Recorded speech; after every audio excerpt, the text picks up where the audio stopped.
And good evening, everybody. Welcome inside Frawley Stadium. You're with Delaware Live Sports, powered by 302 Sports tonight. High school baseball. William Penn and Wilmington Friends at brisk Frawley Stadium. Mike Lang, along with Nick Alessandrini, my broadcast partner. Jason Winchell producing. Nick Halliday on camera and pops. He's our all-around, whatever needs to get done guy. Security. He's up there eating some brisket right now.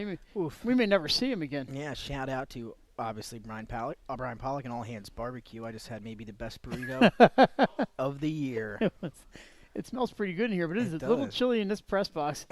I'll tell you what, it's just 5 feet behind us, Nick. It's pretty warm up there, but now that the window's open, I'm sure it'll get a little chillier up there. All right, let's pick it back to baseball instead of brisket. William Penn comes in at 2-5 and looking for a big win against a pretty good Wilmington Friends team. Quakers are 4-4. They've lost 2 in a row. I was at their game against Archmere on 3 in a row. I was at their game against Archmere on Tuesday, and a pretty efficient pitching performance by the Hawks. Friends looking to get back into the win column tonight here, but it's not going to be easy against the Colonials. And second game of the day here from Frawley. We brought you the first one. Conrad 6, Elysianum 4. Good job there by the Red Wolves. And Nick, it's cold. Yeah, it is. It deceivingly started out maybe a little bit sunny in the morning, but the temperature was always low. And we talked about in the first broadcast about how these two teams are going to have to battle the cold in the second half of this doubleheader, and that is very much appropriate here. It is. The sun is going down. The temperature is starting to dip even more, and Nick Halliday's got the gloves on. It's thanks to everybody here at the Delaware Stadium Corporation for having us in here tonight, and every night that we come in and do games here at Frawley. We love coming up here and hanging out in a press box. It's a little bit easier than hanging out down the third baseline trying to follow the ball. That's true. And Mike, while we have a moment, a special happy birthday to David Ross from the Wilmington Friends family. He's turning the big 50, big 50 today. He's around Frawley Stadium here in this chilling weather to watch this fantastic matchup. But no, where else would you rather be on your 50th birthday than right here? I would like to be watching baseball. Maybe it was. By the way, 50. That's just a kid. For me, a kid that's 50 is like my brother's almost 50. So we have a clear night. We don't have to worry about any weather or anything. It's just going to be. You have to deal with cold. Really, that's about it.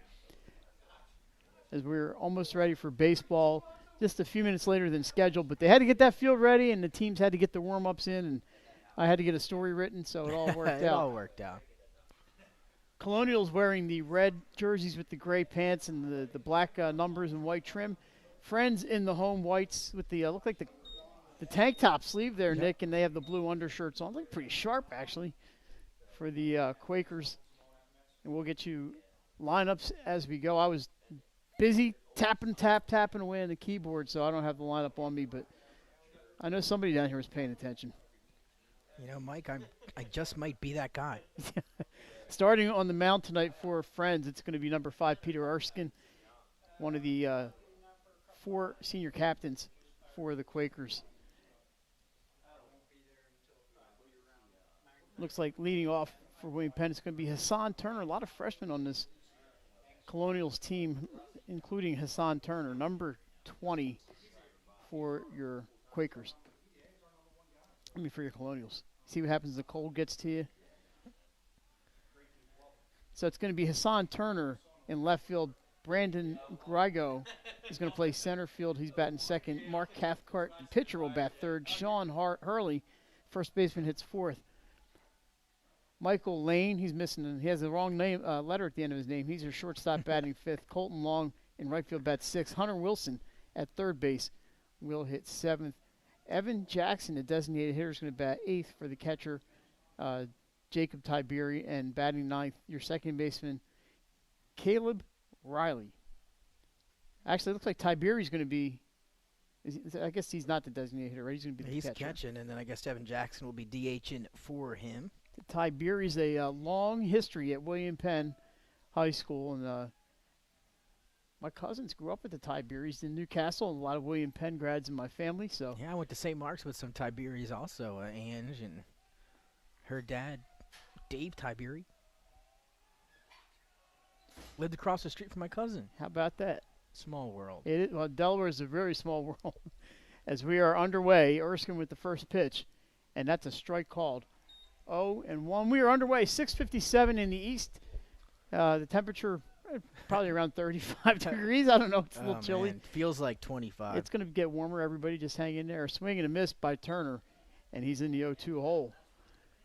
And Mike Erskine, very talented pitcher. We've seen him, he's obviously got an arm, the quarterback on the football team. Had a chance to see him play a few times this fall, and now obviously doing it on the mound. Turner ground ball to third base. Third baseman playing up on that play. That is Hughes. Jason Hughes, the third baseman, makes that play. He's right up in the grass, and it pays off. 5-3 for scoring at home, and that's the first out of the day. Batting is Brandon Grigo, number 7. Yeah, just a sophomore, batting second in the order. He fouls one out of play, just above us. Bong, and we just heard it. He'll be followed by Mark Cathcart. So Erskine throwing strikes early on, always pitcher's best friend, strike one. Here's the second pitch. That one's a little high and outside. It's 1-1. Off speed, got away from a little bit there, but we talked about it in our front half of the doubleheader. Anytime teams and programs get to play here at Frawley, it's an extra big deal, and both teams very excited to be out here on this chilly Thursday. Yeah, they're not even feeling the cold. That's a strike, but it's grounded to second base. Through the legs of the second baseman, it's going to be an error, and Grigo reaches on the E4. William Penn in business. Yeah, tough play that time for Bennett. Well, we saw that in game 1, and you just have to bounce back from it, not worry about it. And I believe that is the captain, Bennett Ross. I believe at second base, number 23. So that will bring Mark Cathcart to the plate, wearing number 17, just a sophomore. We mentioned how young this William Penn team is. They've had a lot of success recently, and everything's cyclical in high school sports. They will be back. They're putting on they have a pretty good team now. Yeah. Just not showing up in the one-loss column, but they're learning and they're getting there.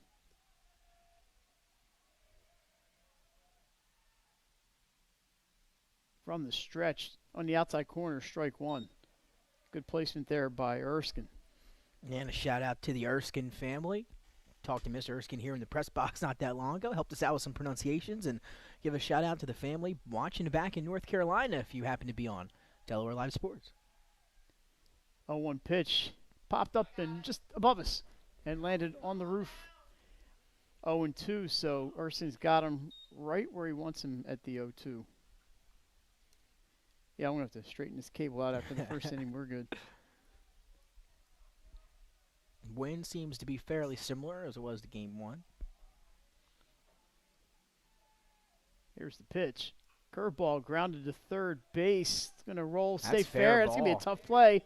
No play, and it's an infield single for Mark Cathcart. 2 runners on for the Colonials with 1 out here in the first. And that took an odd hop. I'm not necessarily sure that was going to even roll foul. It might have, but It was kind of strange. yeah, that was a weird. Came off the bat weird there. Saw a bunt in the first game that kind of stayed fair that we thought might roll foul. Maybe they have. Yeah, we had one that Jason mentioned, and we had a bunt that stuck the landing Yeah. in the first game. It just hit and never moved. Yeah, and that was a good game. Again, if anybody missed it, Conrad getting the win over Sally 6-4. So your batter is Sean Riley. He sends a pop That up might be over to a our lucky heads, fan. right in front of us. Oh, and we had it. Nick, is your souvenir still sitting there? It is. Oh, it is. That's right. I got to get over there. Yeah. 7th inning stretch this Foul game. ball hit right to our right in the first game, and the ball is still sitting there about 4 rows from the concourse. Oh, just over Riley's head. He's managed to get out of the way. I'm sorry, Hurley, not Riley. And he is a junior for the Colonials. I'm not sure what I was looking at there. There is a Riley on the team, but he's batting ninth. 1-1 pitch on the way.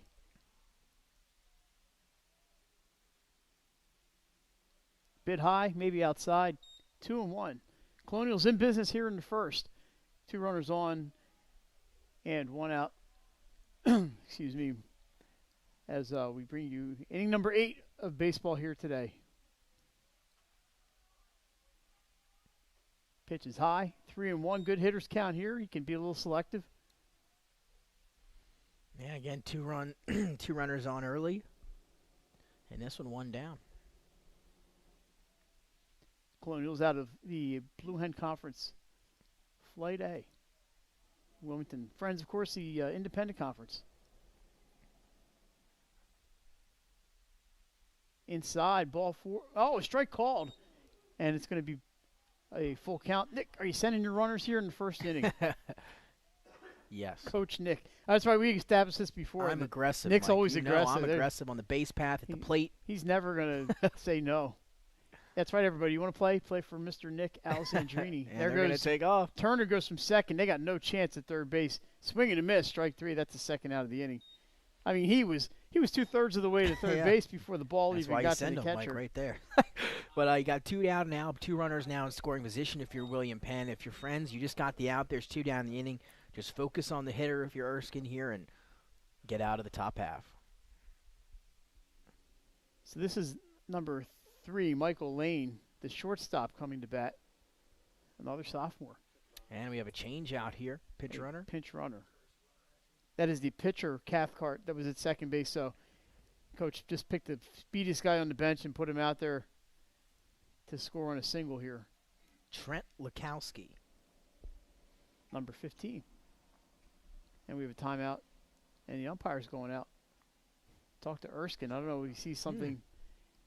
Maybe it's going to his hand. Did he blow in his hand at all? Yeah. And that's exactly what it was. You think that would have covered that in the ground rules? Yeah, right. I think that's normally covered on a cold day like this.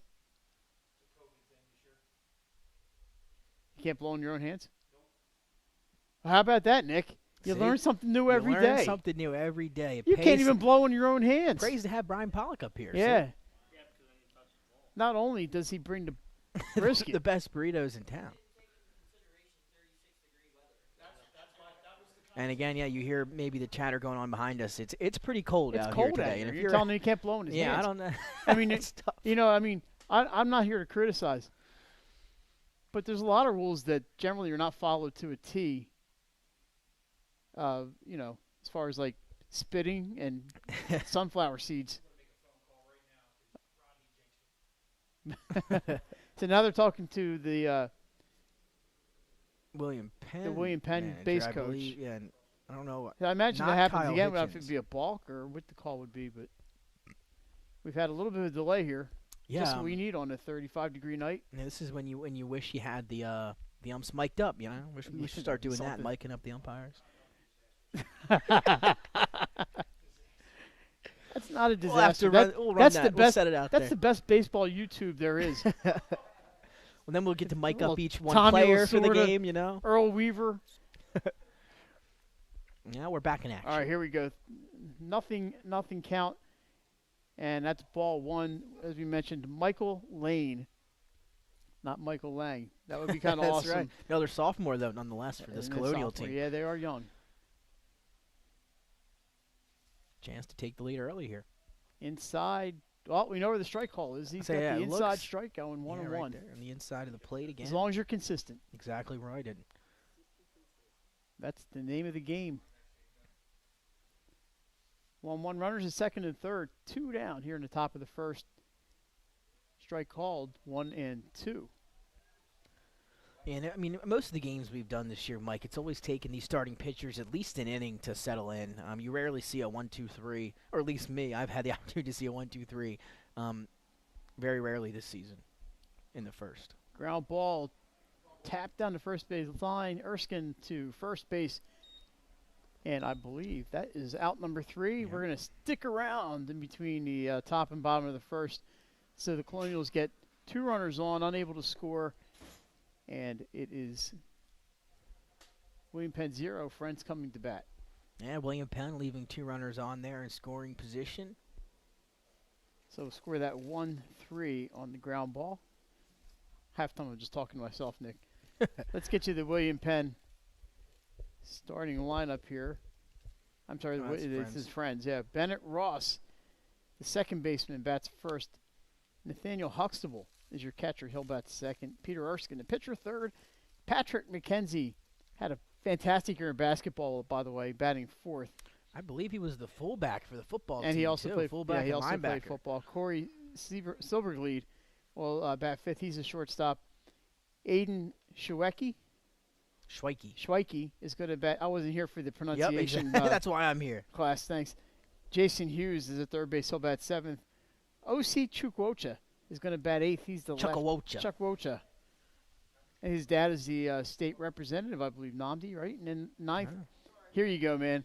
We had Solomon. I've been waiting for this one. We had Solomon in the first game, and the other Greek philosopher, Aristotle. Which I love, by the way. That's a great name.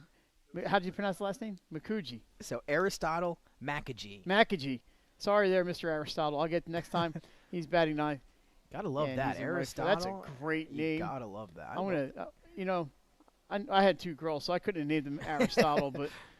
And again, 4 captains. You also want to give a shout-out to the managers for the Quaker team, Lily Anderson and Sophie Mullen, given it they're all this spring. My favorite people. They always know who scored. Even if they're wrong, they're right. And you got 4 captains, Erskine, Ross, Mckenzie, and Mckenzie. And you remember the big 3 from the football season. That was Silverglead, Erskine, and Mckenzie. And here they all doing it on the baseball diamond this spring. All righty. So on the hill for William Penn is number 17, Mark Cathcart. We are about ready. Yeah, just a sophomore again on the mound. Again, William Penn, 2-5 coming in. They, of course, led by Kyle Hitchens, and the Quakers are led by John Huxtable. They come into the contest 4-4. It's got to be a thrill for the younger guys, the freshmen and sophomores, to get out here and play. Oh, yeah, Frawley at this field. We are ready to go. Everybody's got gloves on and hoodies are on, and that's inside. Yeah, really. All righty, first pitch from Cathcart to Ross. Strike one called.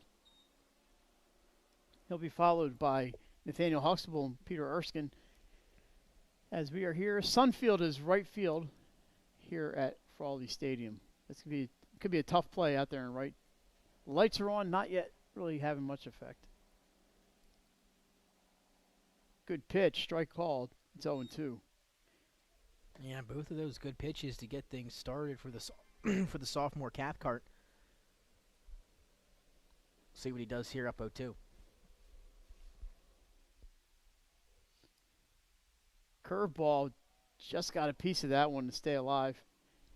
Big dip in velocity on his off-speed pitches, as you saw there. Maybe slowed up the motion a little bit as well.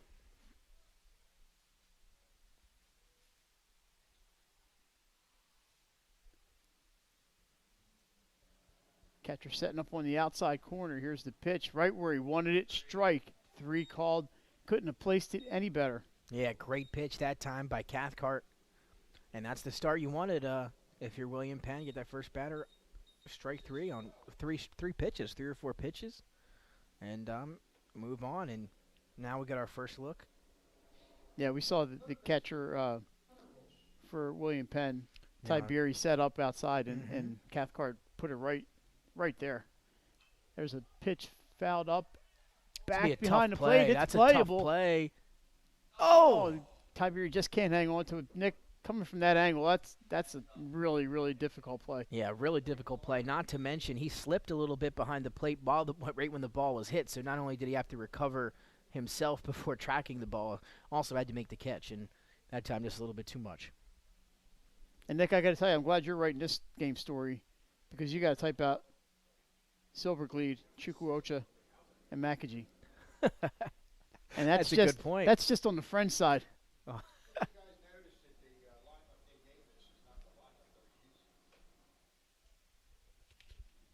So the batter is number 12, Huxtable, Nathaniel Huxtable. I'm sorry. Yeah, that is. What happened to Ross?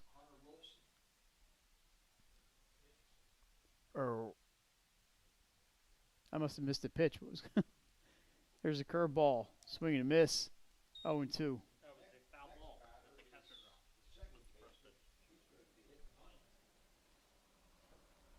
Yeah, this is we're right on track, right? Yeah, Huxtable batting good, second. yeah. We're good. Always a little bit confusion. Yeah, up I'm just here. confused. Foul ball out of play. Ooh, that's and another there's one. a collection there. Right next to my other one, Mike. Oh, no, it's rolling. It's going down. And can it make it one more? No, it parks itself right there. It's 3 little Bakers.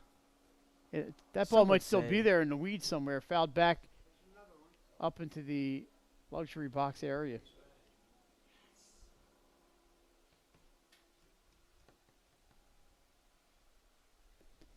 So the count is 0-2 on Nathaniel Huxtable. Peter Erskine waits on deck, and here we go. Good pitch, just misses inside, 1-2. Yeah, heading the count 0-2, trying to get him to chase on something down and in. Good eye that time by Huxtable. Again, Friends led by John Huxtable.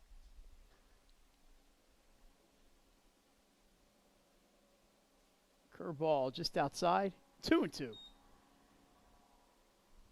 You can see, I think the people are deciding to stay home and watch the game on 302 tonight. Might not be a bad day for that bite. No, or a bad evening, I should say. There are some hardy souls out here on the third base side here at Frawley. 2-2 pitch. Looks good. Strike 3 called. Yeah, and that's where he's been calling a lot of those strikes. That's exactly where Erskine was pitching some of those inside pitches in the top half of the first inning that were called strikes. And again, you said consistency. Well, we see it again there. Perfect pitch inside from Cathcart, and he's got back-to-back strikeouts. So that brings the pitcher, Peter Erskine, to the plate. It should. Number 5.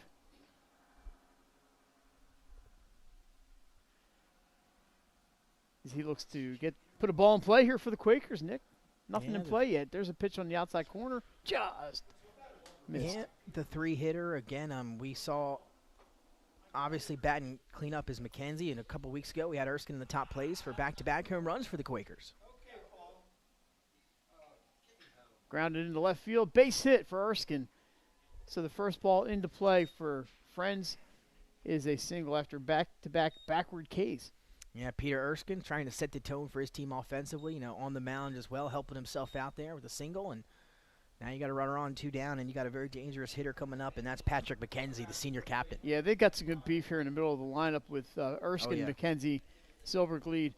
That 4-5-6, that's a pretty dangerous stretch right there. And this is number 4, Peter Mckenzie. And he's a big dude and a good athlete. Yeah, he's got the power to take one out of here. I believe it was honorable mention All-State in basketball this year. Had my vote, by the way. Got to see Friends play quite a bit, and he was really, really good this year. Yeah, didn't see much of Friends basketball. Saw him on the football field. Phenomenal football saw player them down as at well. Caravel, didn't we? And again, that team only had a little bit above regulation in terms of numbers, and they still went out and played well. He has traded in the tank top for cleats. Showing bunt. That ball's a pass ball. It's off the glove of Ty Beery. And Erskine goes to second.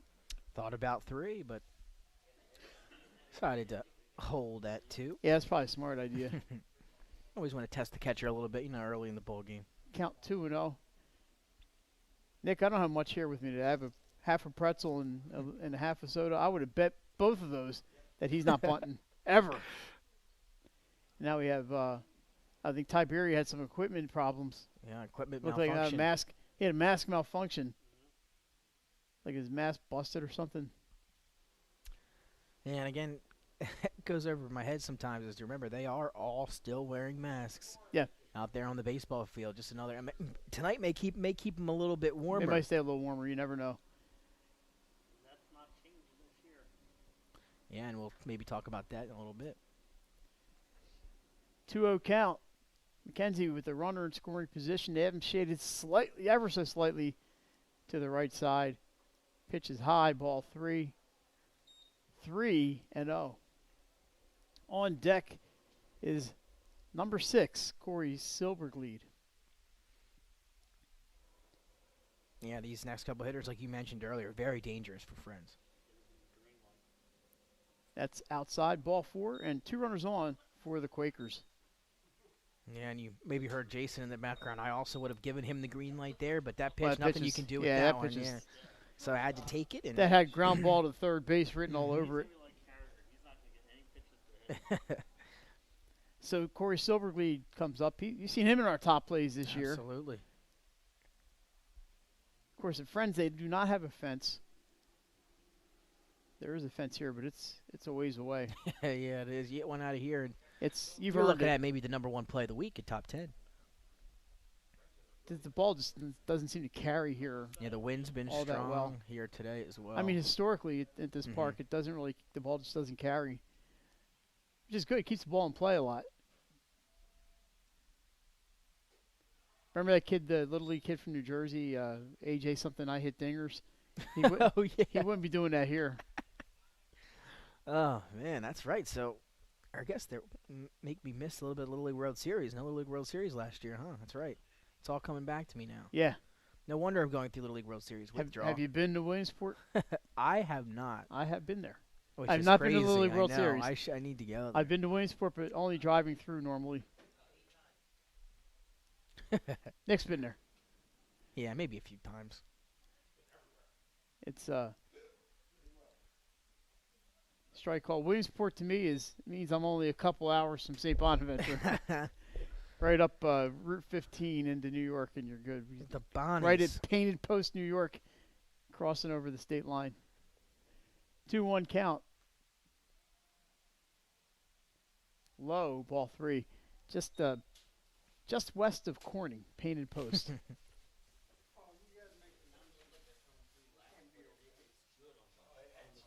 know. I was thinking the same thing. So Cathcart in a 3-1 hole here. Let's see what he can do. Strike called. Silverglead was 2 steps down the line. The umpire said, "Hold on there." I'm not sure if that's exactly what he said. Something along those Something lines. along those lines, right? And- You got it. And Cathcart, I mean, he started out the inning with 2 straight strikeouts, and again trying to limit damage now. The runner in scoring position. Aiden Schwakey waits on deck. Here's the 3-2 pitch. Runner should be off. There they go. Ball 4 high, and the bases are loaded for Aiden Schwakey. A single and 2 walks. Yeah, I think Coach Hitchin's going to head out to the mound now and have a word with Cathcart now that the bases are juiced here. Again, though, 2 outs. 2 strikeouts to open the inning, and just single for Erskine sharply on the left side, and then a pair of walks. And, of course, as soon as I say after the 2 strikeouts, it's rare to see a pitcher settle in this early in the game. Well, what do you know? After 2 strikeouts, 2 straight walks, and that's what we've seen, or seems to be the theme in a lot of these ball games Yeah, I early. just want to make sure Mr. and Mrs. Cathcart know this is Nick Alessandrini said that, not me. That's to give the jinx to.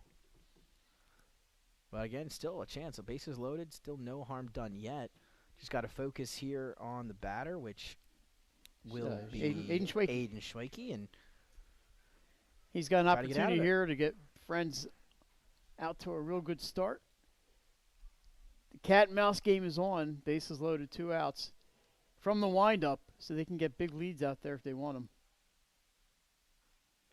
Strike called inside corner. If he's hitting that inside corner, he's getting the call. that's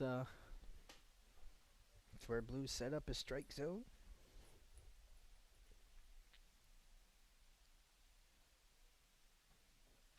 Oh, 1 pitch. Good one. Outside corner. That time, Nick, he went inside, outside, and he's up 0-2. And maybe he can get Schwake to chase a pitch here. You never know. See if he goes down and away with the off speed. See where Tiberi sets up. And there seems to be a little delay. Maybe they couldn't get together on the signs.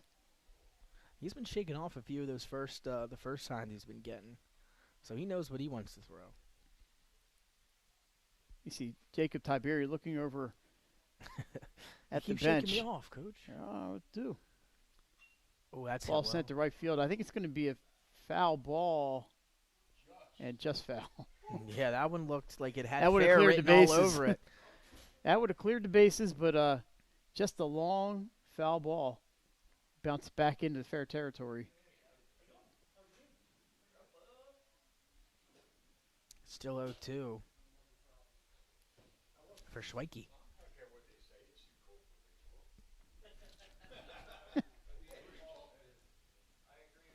You know, some say we should start baseball in May and end it in August. September.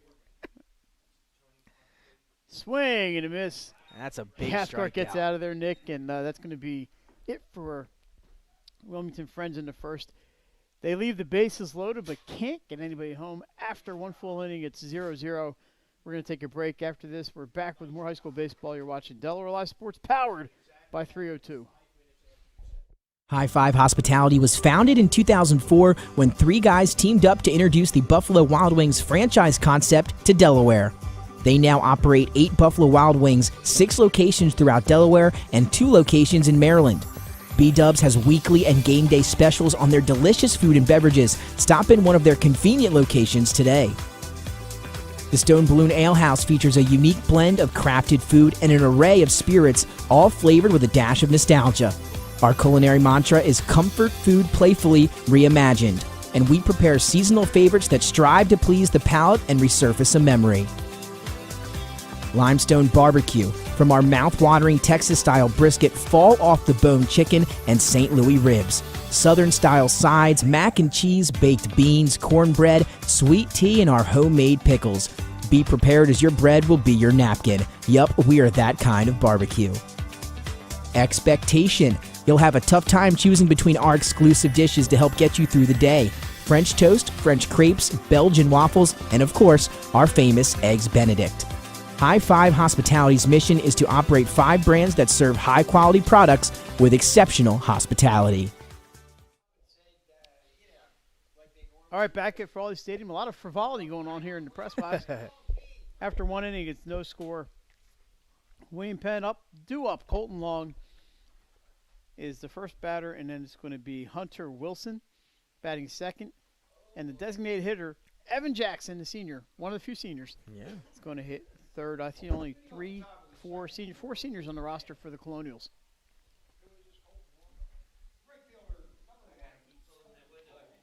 They will face Peter Erskine back out for inning number 2. Erskine reached third base in that first inning when he came with the bat, but could not score.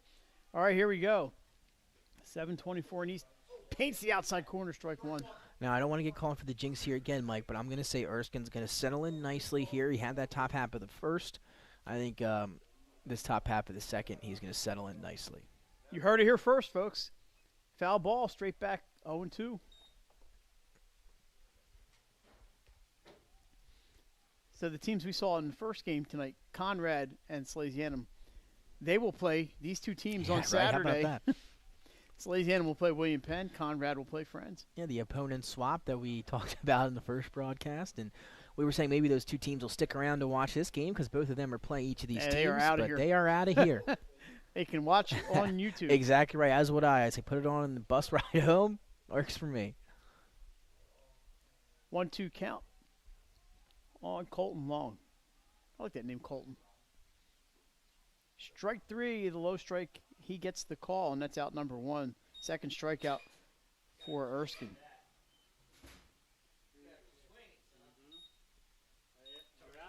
Had a chance to see Friends. I mentioned on Tuesday. I believe it's Tuesday over at Friends against Archmere. And it was probably the Hawks' best game of the year. Outside corner, strike 1. He's dealing a little bit in those corners.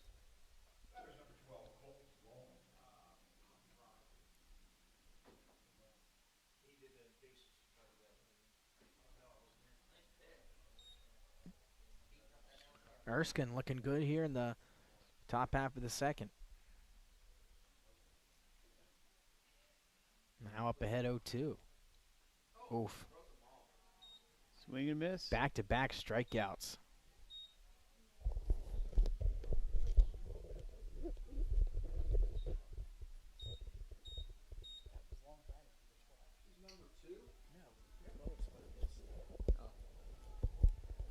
Okay.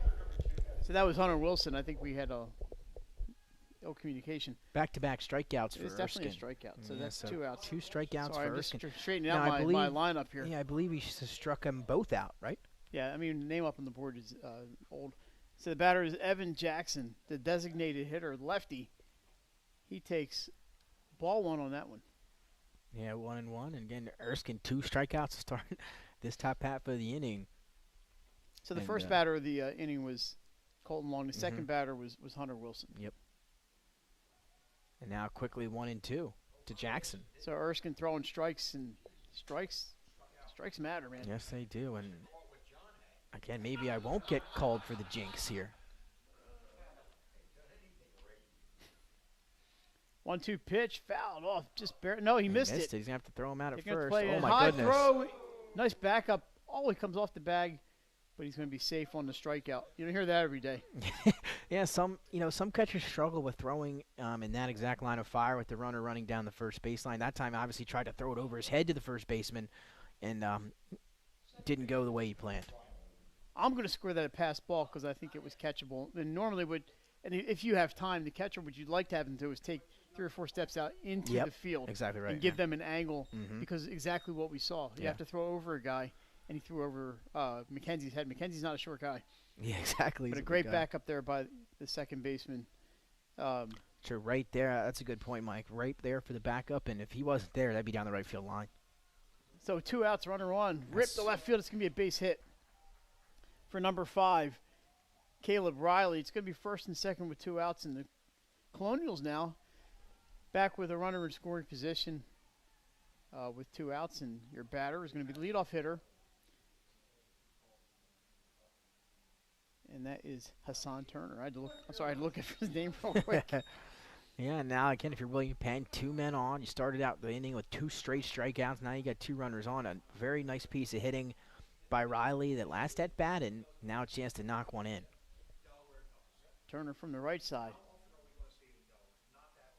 Good pitch, fouled back and over our heads. So if you're driving around the Chase Center at the riverfront, there's some Pick up some souvenirs balls, out there, but please return them. You can go down the right field line, If you hear chuck us, them over the return fence over there. Yeah, if you're listening. We want you to drive safely. 0-1 pitch. Sent down the right That's field well line. hit Looks like it's again. going to be foul. It is. I might have had the distance, Mike. I was hitting around like That was pesky pole fair. down there, and makes the count 0-2. So we'll see now again, 0-2 for Erskine. That was like a 4-iron. Just kept tailing to the right, though, with the wind out there. 0-2 pitch on the way. Let's see if he tries to take him low or inside. Curveball just gets a piece of it and remains 0-2. Brandon Grigo on deck for the Colonials. Usually it takes me an inning to get the names. Oh, for sure. And I believe, 2 seniors in this lineup for William Penn? Colton Jackson and, so Colton Long and Evan Jackson. Yeah. Riley also a senior who had that last hit. Timeout called. I don't know if Turner called it, but it's a timeout. And then Trent Lukowski, the other senior, we saw him pinch run. That's right, yep. Exactly right. So all 4 seniors. Touching the diamond Been so in far. the game, yeah. And all you can do is slide and get the uniform dirty. Swing and a miss, and that's going to do it for William Penn here in the second. They get 2 runners on, but they strand both after an inning and a half. We have no score, and Nick, tomorrow night we're right back here, aren't we? Well, it may not be us, but not be us, but 3 at Delaware Live is back again. Another one, Sussex Central and DMA, if I remember correctly. So it should be a good one. Hopefully the weather is a little bit warmer. Yeah, Glenn Frazier will be on guys. the call tomorrow night, Mm-hmm. and Jason Winchell will be here, and Nick, and I got to check my very busy schedule, but I'm going to maybe see if I can stop. Yeah, we got over here. My presence may be requested elsewhere because I have not been home one night this week, so Oh, Mike. we'll see how that goes. Somebody else will be in there on the camera. It's cold in there, though. I ain't gonna lie. It's keeping me awake.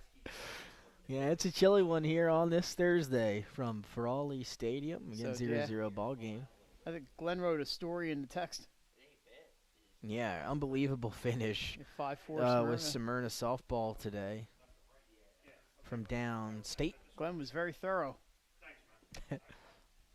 All righty, so we got a couple baseball finals. Let's get to them while we have a minute here. Brandywine with a 13-run win over Glasgow. We had the Slasianum game here against Conrad. You saw that one on 302. Appoquinimink 11, Hodgson no score. Newark 6, St. Elizabeth 3.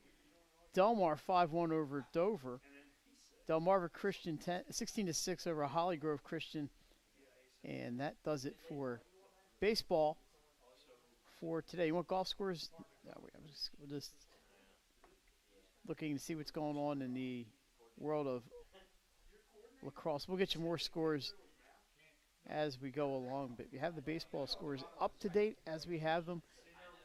And back to baseball we go. Number 3, Jason Hughes, bats for the Quakers. Nick, another freshman. Yeah, that seems to be the theme, and that one, I believe, just a bit outside. Hughes is where's he playing? He looks like he's at third base. The hot corner. Pitched low. Called a strike, 1-1. He's been consistent on that call. Yes, he has. And again, if you're joining us on Delaware Live Sports, do not flip to the Sixers game. They are down by 20 early. Whoa. 33-13. Chopped to the left side. That's going to be a tough Yeah, play, and they're not going to get him. Yeah, Hughes bobbled reaches it. on an infield. I'm going to give him a single. Yeah, bobbled it there, and I don't think he was going to get him anyway. yeah, it would have been a tough throw. Back to Cathcart. It was a little chopper in front of the plate toward third base. So 1 on with nobody out here for the Colonials brings up number 7, Osi Chukwuocha. Yeah, Chukwuocha.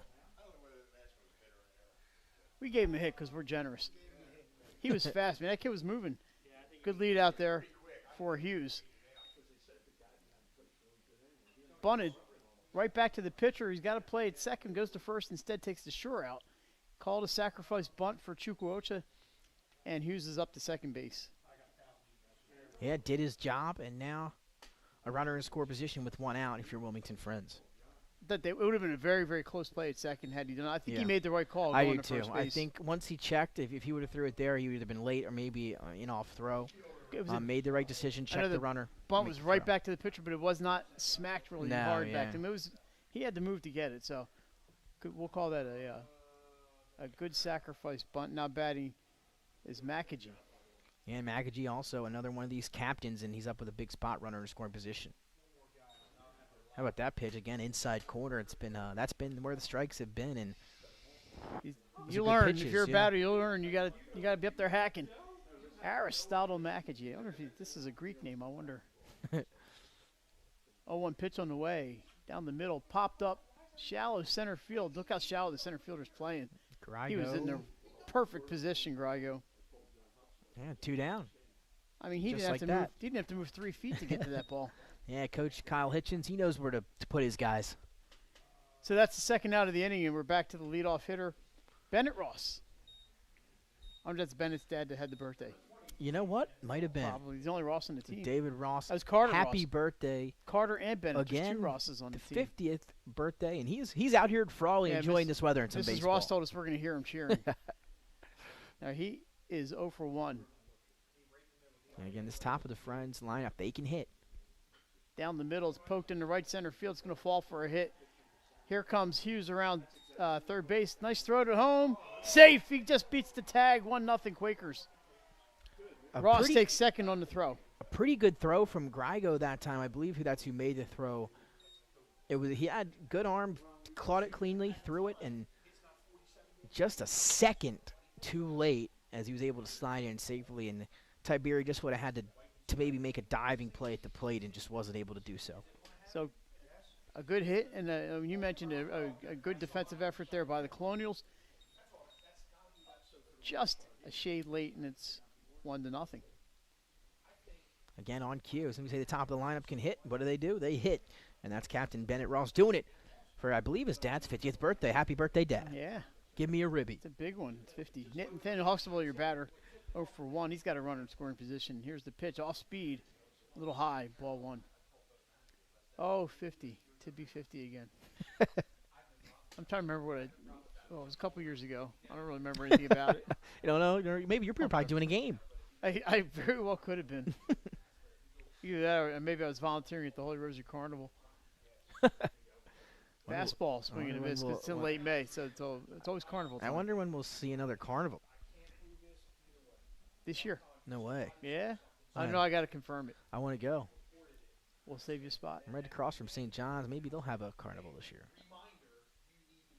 St. John and Beloved? Yeah. I talked to somebody over there. I can't remember what the story was, though. 1-1 pitch.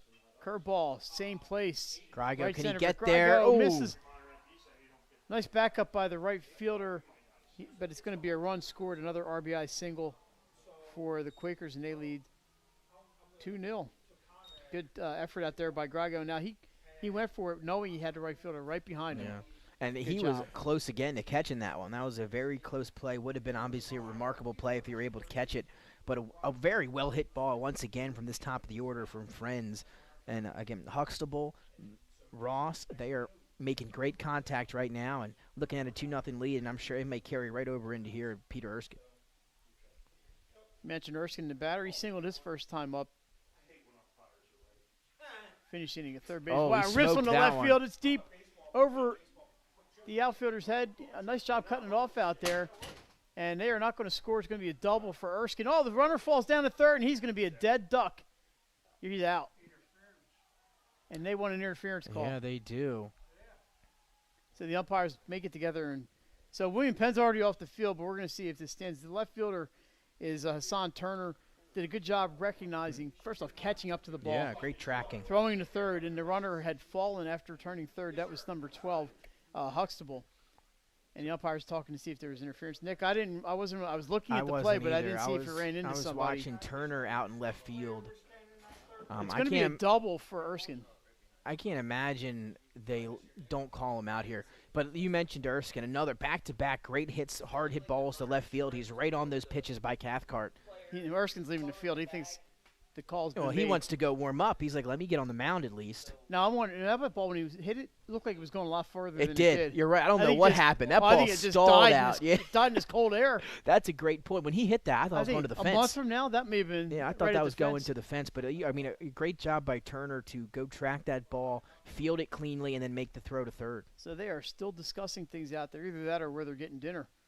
But I don't think that's the dinner discussion. They're coming right up here for barbecue. That's right. They're going to All Hands Barbecue. That's where they're going. I don't think Friends is going to win this argument. I don't either. And like I said, Erskine just wants to get to the mound. I think at this point he's like, I didn't see what happened when he rounded third. All I saw was Huxtable go down. yeah, me too. I happened to miss I didn't it. see him hit anybody, but he may have tripped over the third baseman on his way around. So yeah, and he he's did out. trip, but So called a double for Erskine, and a runner out at third base. And that's the third out. 2 runs for the Quakers on 3 hits. They leave 1. And after 2 innings, it's 2-0. We're back on 302 Sports right after this. Welcome to Premier Physical Therapy. Come on in. Premier is a locally owned outpatient physical therapy practice with convenient locations near you in all 3 counties in Delaware. At Premier, we have experienced physical therapists with advanced credentials, but their hospitality, passion, and enthusiasm is what makes the difference for you. Every patient receives personal attention with an individualized model of clinical excellence and care. Our goal is to get you back to your favorite activities. From injuries due to work and automobile accidents to post-surgical care to sports injuries and more, Premier offers direct access to our physical therapists, allowing you to schedule your appointment quickly and easily, even without a prescription.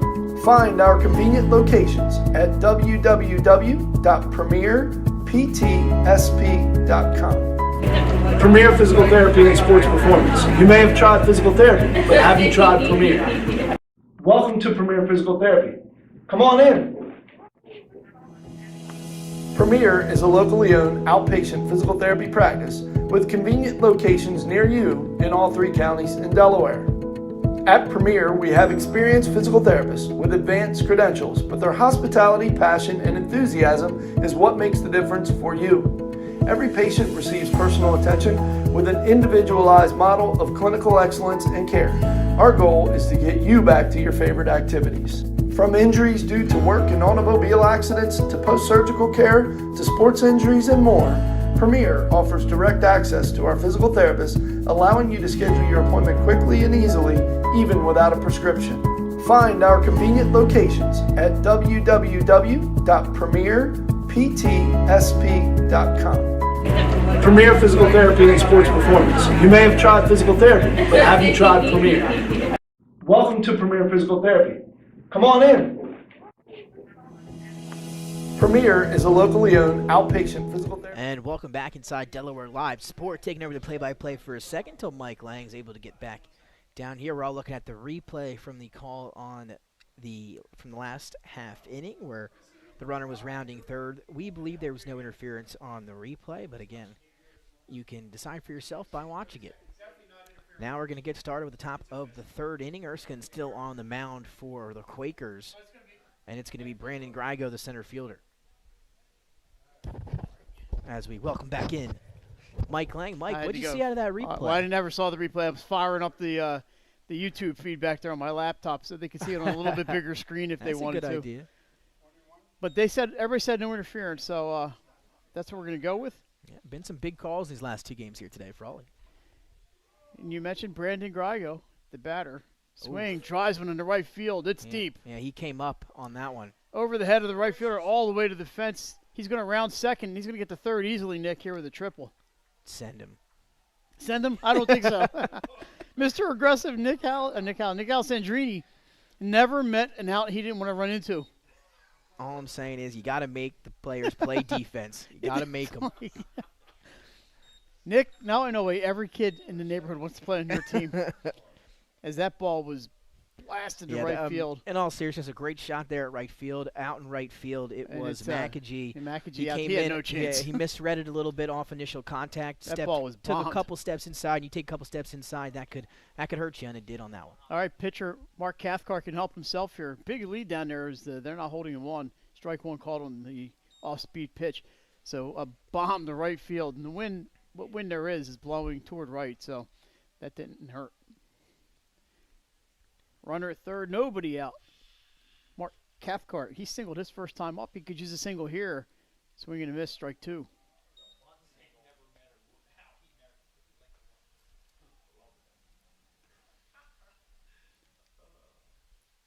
Alrighty, 0-2. That's kind of right where Erskine wants him. Here we go. Swing and a miss. Good morning, good afternoon, and good night for out number one. Erskine looking good here. Again, he's got 2 runs behind him. Now, again, he gave up that triple, so what? Now you got runner down. You got to focus in and try to get out of this one. Sean Hurley, the batter, he struck out his first time up. And he's got Grigo dancing down the line, about 70 feet away. I believe we had 2 runners come home on passed balls in the last one at Sally's and Conrad. Yeah, a lot of room back there. Yes, there is. Grounded I might be able to get Erskine. the run They got to play at home, and he's got him.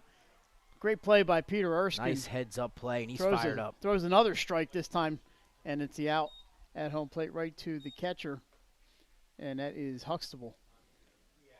That's a fielder's choice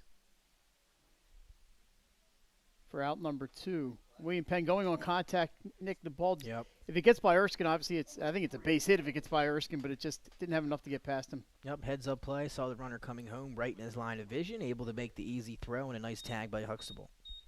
So now 2 outs with the runner on first base for Michael Lane. Here's the pitch. Swing and miss. Got a little ahead of that one. Yeah, inside as well. Took him up and in. Well, after one period, the Rangers are up 1-0 over the Flyers, and the Bucks are up 14 over the Sixers. Lane grabbed it back to the pitcher his first time up. Fly ball to right center field. Mckenzie there, and he's got it, Nick, and they get out of the trouble. Yes, they do. Erskine gives up a triple, able to respond. 3 straight outs with a play at the plate being one of them.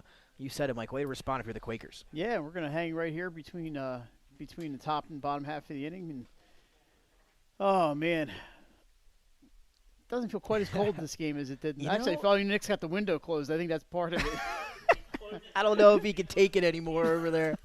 He's closing the window between innings. I commend Nick Holliday with the work that he's doing over there, I have to say. It's not for the faint of heart. And he's got it going on. A big applause there. Yeah, I'm kind of happy I'm not doing the camera tonight. It But, is cold. Nick, we should once again would say thank you to the Delaware Stadium Corporation people. They always, Absolutely. they give us a nice little piece of the press box here. We just end up taking over the whole place. Got a lot of bodies.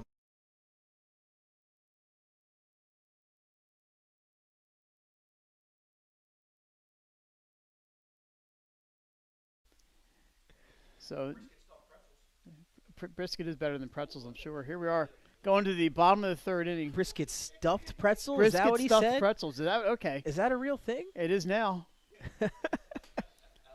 2-0 Quakers, and they got out of some trouble there in the top half after that poke to right field by Grigo. That was Brandon Grigo, really smoked that ball. Just a sophomore. And there's the throw down by Tiberia, ready for the bottom of the third. For the Quakers, it's going to be not Erskine. He batted in the last inning. Come on, don't mess up your scorebook anymore. It's going to be Peter Mckenzie, Corey Silverglead, and Aiden Schwakey. Yeah, all these guys, They can hit the ball. This is 4, 5, and 6 in the lineup. And they got some hitters in this Quakers lineup. And they're facing Mark Cathcart. He's given up 5 hits in 2 innings, but just the 2 runs. Yeah, I think this is a Lots this of be a base runners. big inning for Cathcart here. He just come off giving up 2 in the previous, and Now the window's open, so we'll see if he can. you like can we tell said, like settle immediately in. when that window goes open. Inside, ball 2. That's all right. Nick's over there sacrificing. He might end up with a cold or something out of this. You know, the one thing about wearing a mask all year, Nick, I don't even know anybody who had a cold this year. Pitch outside, 3-0. true. I'm willing to take a cold, though, to get rid of the stupid mask. I will gladly have a sniffle or 2. 3-0 pitch. And that's high ball 4. Mckenzie walks for the second time. That'll bring Corey Silverglead. He also walked his first time up.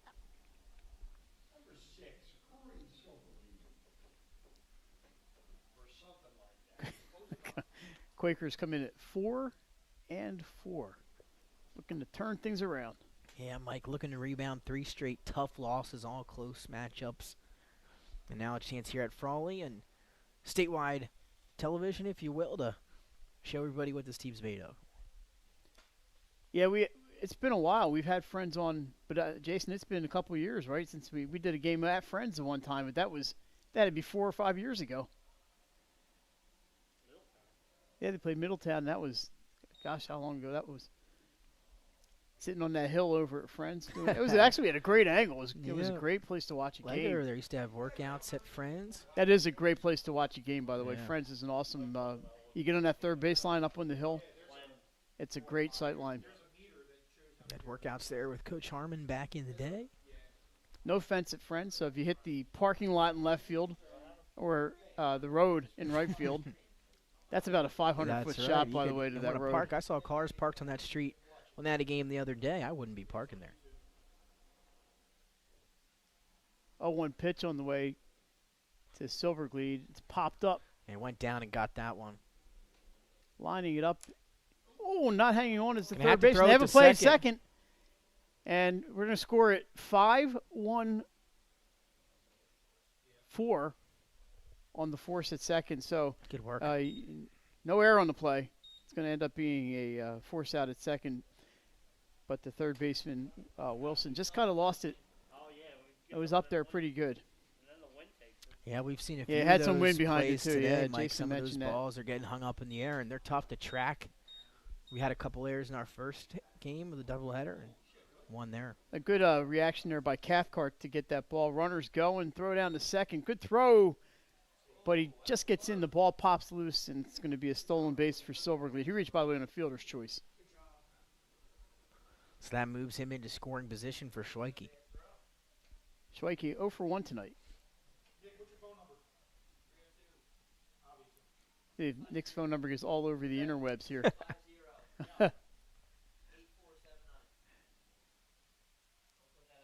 I think it's too late. A timeout. Tiberius going to go out and talk to Cathcart. Another inning, more runners for the Quakers. But William Penn doing a good job here, Nick, of not letting the damage get too great. Yeah, and again, if you're a Colonial fan, obviously that's what you want to see here, and you're trying to get through these couple hitters that are so potent for the Quakers. Yeah, you're in striking distance. That's where you want to stay. And Schweike is one of those guys. He can hit the baseball. So if you're Cathcart, got to be careful with runner in scoring position. Jason Hughes on deck. Here's the pitch. Ball low, 2-0. We're in the bottom of the third inning. 7:52 in the East. And you know what they say? It's 5 o'clock somewhere. That's true. Good pitch, just a bit high. And it's 3-0. We'll see if we see some signs down, real actual signs down at first base from the Friends coach. I think Cathcart and Tiberi both were a little confused at that one. They both wanted to strike. Tiberi turned around and asked the umpire, what's going on? We'll see if he's got the take sign here. I think I'd give him the green light. He takes ball 4. He's on. And first and second for Friends. So your batter's going to be Jason Hughes. He singled and scored a run his last time up. Good shot of the Wilmington skyline from here at Frawley.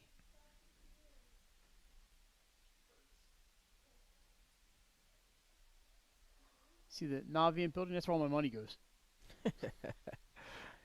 And how about inside? You got him. I was going to say, you got him right on the backside. That's going to load the bases. Jason Hughes.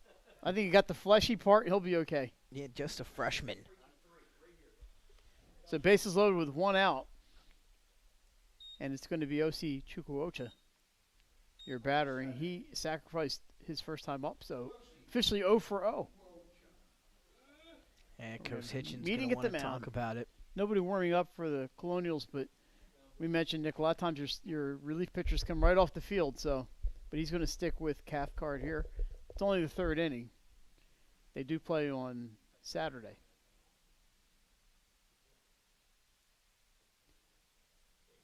So Colonials can get out of this if they turn 2. There, of course, is a forced play at every base. And how many times I emphasize that when I coach softball, when the bases are loaded.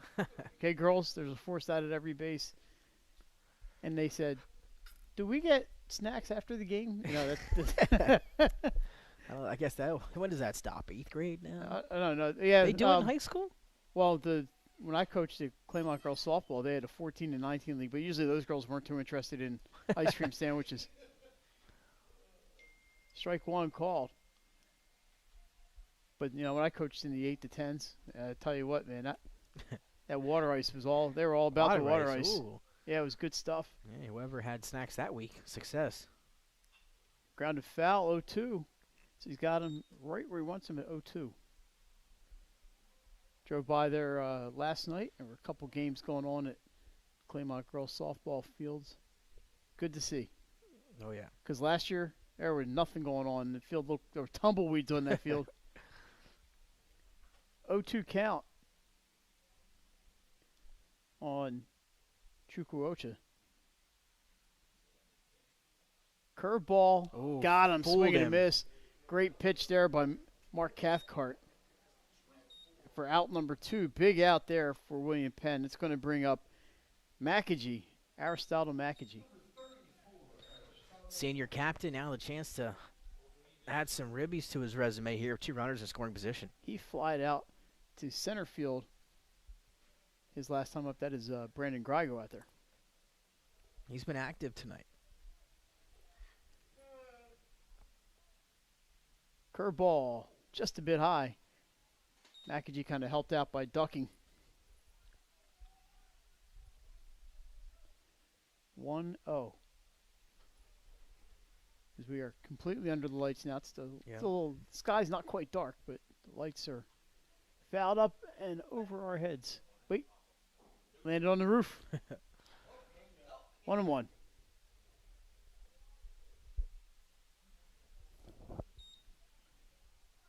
Everybody looks like they're out dressed for a high school football game tonight, don't they? That's exactly winter it. hats out there and gloves. All right, 1-1 pitch from the windup. It's Mark Cathcart.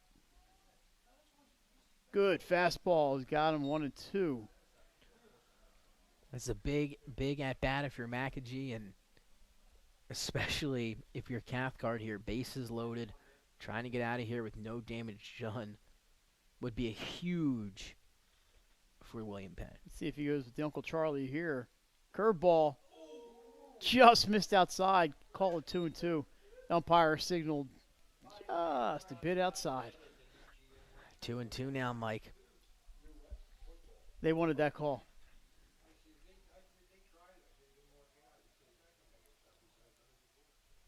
So Cathcart's going to try it again. 2-2 pitch on the way. Fastball ripped down the left field line, but it's foul. Yeah, he smoked that one. Nick All mentioned over it. high school football. They used to play football here. Every once in a while, they'd have a football game here back in the early days. Phew. Not lately. No, it hasn't been. It's been several years since they've had a football game here. 10? At least, I would think. Somebody didn't pay the light bills in here. 2-2. One more time. Let's see. If Cathcart can get Mckenzie. The pitch. Curveball just outside. It's a full count. Runners will be off and running with 2 outs. Yeah, Cathcart, I believe, was up 0-2 in the count. Now 3-2. A great piece of hitting here by Mckenzie, and big pitch upcoming.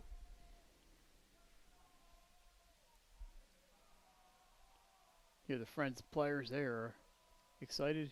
Runners go. Outside, that's going to force in a run. Ball for RBI for Aristotle Mckenzie. And it's 3-0 Wilmington Friends. So you hate to see him losing there, but good job by Mckenzie to bounce back. Now I believe top of the order coming up, right, Mike, for the yeah. Quakers? It's going to be Bennett Ross, and he is 1 for 2 with a run scored.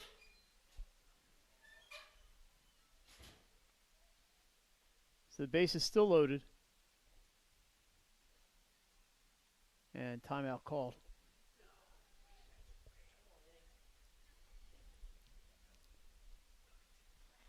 I figure out where I'm going tomorrow. See, find something to watch tomorrow afternoon. Yeah, then you'll probably wind up back here. I may end up back here. You never know. I may have, like I said, I may have to do family duty tomorrow night. Oh yeah. 1-0 is the count. Now my cousins are all getting together, so they may have some sway. Popped up towards second. Let's see who's going to try here. It's going to be your second baseman. Riley able to haul it in. Caleb Riley, and that's going to do it. So they hold the Quakers to 1 run, but that makes it 3-0. We're going to take a break. We're back with the 4th inning. You're watching Delaware Live, powered by 302 Sports. Paint Doctor, making house calls for your sick walls. Richard C. Edwards Jr., the owner of Paint Doctor, started it all in 2002. Paint Doctor prides itself on its personal yet professional approach to working with customers and holds itself to the highest standards with all projects. The Paint Doctor staff follows one main objective when performing our services. Customers and their homes are treated with the utmost respect. Our workmanship and quality of personnel is demanded at every step of the project. We treat your home as we would expect someone to treat ours. Preparation before painting is paramount. Just open the door and we will handle the rest. Paint Doctor also believes in a strong community involvement as well by supporting several local sporting teams, leagues, and schools. Paint Doctor services include interior and exterior painting as well as carpentry. Please visit our website at paintdoctorpainting.com for information or coupons to help with your next job. Paint Doctor, making house calls for your sick walls. Richard C. Edwards Jr., the owner of Paint Doctor, started it all in 2002. Paint Doctor prides itself on its personal yet professional approach to working with customers and holds itself to the highest standards with all projects. The Paint Doctor staff follows one main objective when performing our services. Customers and their homes are treated with the utmost respect. Our workmanship and quality of personnel is demanded at every step of the project. We treat your home as we would expect someone to treat ours. Preparation before painting is paramount. Just open the door and we will handle the rest. Paint Doctor also believes in a strong community involvement as well by supporting several local sporting teams, leagues, and schools. Paint Doctor services include interior and exterior painting as well as carpentry. Please visit our website at paintdoctor. All right, back. We're talking 20-pound briskets here in the press box, baby. We go to the 4th inning. That's a lot of meat. I'll tell you can never have too much barbecue. You just can't. No, Colton Long, by the way, is going to lead off for William Penn as we turn our attention off of barbecue back to baseball. Colonials lead 3-0. We are done through 3 innings. Pace picked up just a little bit. Not too much. Cathcart walking. A lot of base runners for William Penn tonight. Swing and a miss. Strike 1. Long 0 for 1 with a strikeout. Pardon me. What's going on in here? I don't know. I know what it smells like in here, though. and for those of you wondering, it's brisket and mac and cheese burritos. All right, 1-1 pitch on the way. Erskine gets strike 2. He has given up 3 hits in the first 3 innings. William Penn's had some runners on, Nick, just unable to bring them home. Have had people reach third base twice tonight. 1-2 pitch inside. Check swing. They're going to appeal. And safe is the call. Yeah, Erskine likes that inside part of the plate.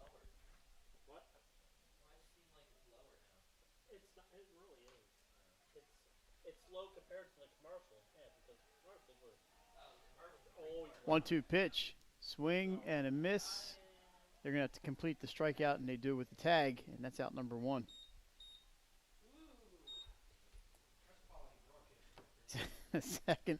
Second batter of the inning is going to be number 20. Is that 20? Number 12. I'm sorry. Hunter Wilson. He is 0 for 1. This is where I got messed up last time in the lineup. I missed somebody. Curveball, strike 1. That was a good pitch there by Peter Erskine. You mentioned another 3-sport athlete. You know, Friends is the small enrollment.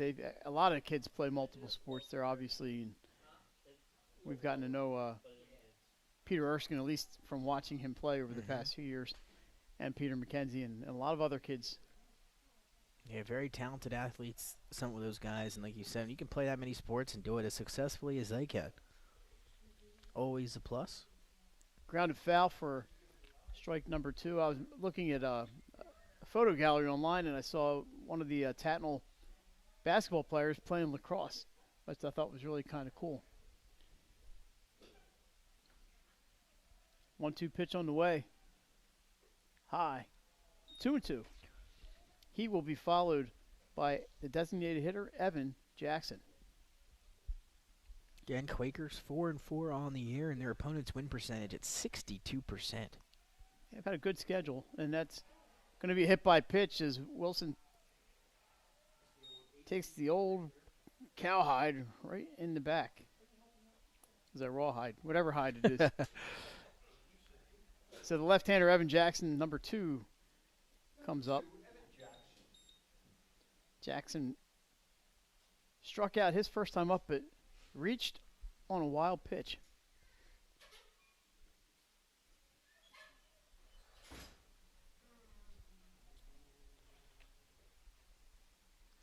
From the stretch, here's Erskine. He attempted at the bunt, and that's going to be strike 1. Showing bunt.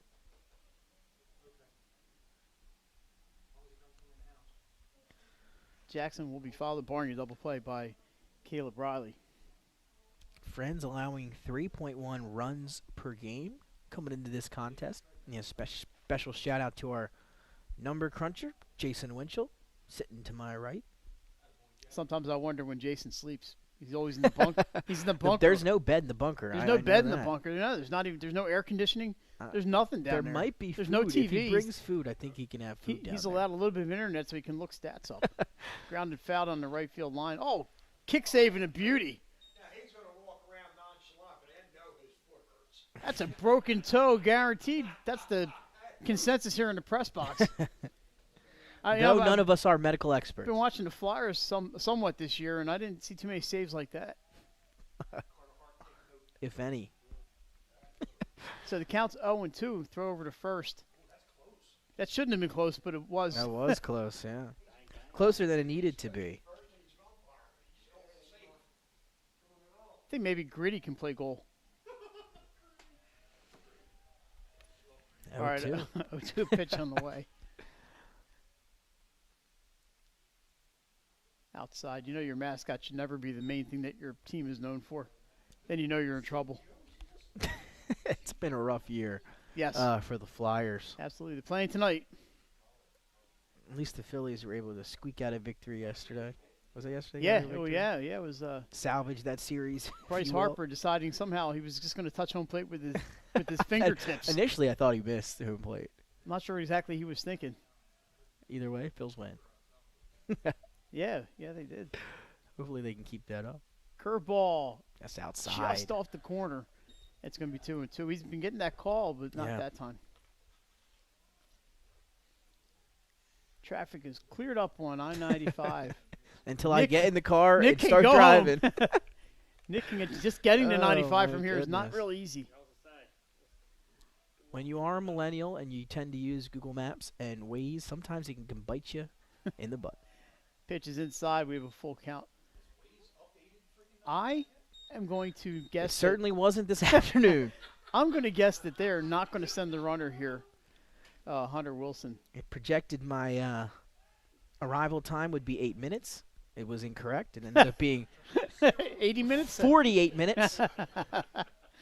But He does run on the 3-2 pitch, swing and a swing and a miss. foul tip. He's held on to it, so that's out number 2. Now the runner doesn't know if he has to go back to first on the foul tip. But he wanted to get back on the base just in case. So he's going to stay at second. That's a second out. So now back to friends. William Penn is scoring 5 runs per game, but giving up 9 per game. We'll see So what again, you know happens. they can hit the average 5 runs. Being shut out here to this point. they're but getting a lot of runners. baseball left. They're getting runners on base, just not getting the clutch hits that they need. We'll see what happens here for Caleb Riley. He has a runner in scoring position with 2 outs. We are in the top of the 4th inning here on the Wilmington Riverfront. Popped up. Straight up. It's in play. Let's see if they That's have going a to be chance. a tough play. And hung on to by the catcher. And that is, who's the catcher? I missed it. Huxtable. Nathan Huxtable. So that's going to do it for the top of the 4th. No runs, and I believe no hits for William Penn. Not to Wilmington, for William Penn, and we're going to stick around right here. It's going to be just keep my scorebook up to date. Boom, boom, boom. So good job tonight by Erskine through 4, getting out of any trouble he's pitched into, pitching well on the corners, and keeping William Penn from getting a big hit when they really could use one. Yeah, absolutely. Looks great on the mound. And then you look at him also in the batter's box, has 2 well hard hits to left field for singles. And he's been good here today for the Quakers. And they're going to need him to be, if they want to get out of here with a victory, going to need him to continue to pitch well and hit when he's able. It's been a fairly entertaining game, just because there's been a lot of base runners on base. There's a lot of strategy and intrigue in this one. And we watch a lot of Major League Baseball. We all love the major leagues, but a lot of strikeouts in the majors, and you don't see that quite as much No. at this level. Not a lot of worrying about launch angles here in the high school Spray charts. spray charts, and you either hit the home run or you strike out. It doesn't happen too often. Oh, I think we got the music going for in between innings now. Is that the first time? Yeah, I'm trying to. Oh, is it Elvis? Yeah, it sounds like Burnin' Love. This is a great song. I'm not sure how many of these kids listen to Elvis. They should. If they're not listening to Elvis, they should be listening to Elvis, who's, I believe he's been dead almost 44 years. Yeah, I R.I.P. think. Who knows? They said he was dead. Then they said he wasn't dead. But I think Elvis is pretty much. He'd be like 86 years old if he was alive this year. So, yeah, that's definitely him. Yep, that's him for sure. We got our producer is deep in thought. He's got the Mountain Dew to wash down is that mac and cheese brisket? Brisket burrito. It's let me say, it was my first time having had it, and it was a home run to use a baseball. Yeah. So is that a new pitcher? It is. We got a lefty on the mound. Lefty on the mound. Can you see the number? And Nick's gonna have to go to the Turn around. Come on. There he 7. goes. Oh, thank you very much, pitcher. That is Brandon Grigo, the center fielder, now your pitcher. So 3 innings, for the starting pitcher, Cathcart. Mark Cathcart, sorry. I believe he's at third base now. So a little bit of mixing up in the field. Cathcart, 17. That's 3 innings. Number 7, carry the 2. All right, so it's going to be Brandon Grigo, the left-hander, coming into pitch, and he's going to face number 12, Nathaniel Huxtable, the catcher. Well, every time there's a play back there, I forget who's back there, but he's the catcher, Nathaniel Huxtable. Huxtable tonight has been on base once. He is 1 for 2, and he takes strike 1. Yeah, the 2-hitter in the lineup. Again, that hard lineup coming up once again for the Quakers. Good pitch on the corner, 0-2. That was a nice pitch by Grigo. Sophomore pitching in a big spot here. Definitely an athlete. You saw some of those plays he was able to make in center field and close on that diving play. This one's a little bit low. Not a bad pitch at 0-2, and it's 1-2. So after Huxtable, it's going to be the meat of the order, Peter Erskine, Peter Mckenzie, and if they get a runner on Corey Silverglead. Grounded on the right side, hard to his left. They're not going to get him infield single for Nathaniel Huxtable. Yeah, I believe that's Hurley at first base who kind of let it pass him, and he thought Riley was going to be able to get there. The second baseman probably should have maybe stepped out and made that play himself. Maybe he ran over, tagged the base, but maybe just a mental error there. Tough call. It was a well-placed, not that he meant to hit it right there, but that went into the exact wrong spot if you're William Penn. But if you're Huxtable, you're thinking, yeah, I couldn't do much better than that if I'm going to hit it in the infield. So Erskine, the batter, he's been on base twice. He's got a pair of singles. Takes a strike. Nice pitch on the inside corner. Erskine looked like he wanted that one. Yeah, I think if he had to do it again, he would have ripped at that one. Wonder if they gave him the take. They're playing him a bit shallow in the outfield. Kind of daring him out there. He smoked the last one at left field. So we'll see what. 1-1. And he's hit all of his balls to left field so far in this one, Mike, and there's a lot of room over there. Our Sussex Central, our top softball team, another win today over Indian River. Thanks, Glenn. Pitch is outside, 2-1. Glenn keeps his eyes on those softball scores. Gotta love it. I can't see the ball because I didn't open up the text. He's got even Archer First State Military Academy on it. Who won that one? Archer. A win for the Hawks today over First State. That was a strike called. It's 2-2. We will get you some softball scores when we have an opportunity. St. Mark's 5-0 over St. East. 2-2 pitch. That's a good game for St. East. It is. Bounces just a bit outside, and it's a full count. And Huxtable, the catcher, I think he'll be running here, even with the lefty pitching. 3-0 lead.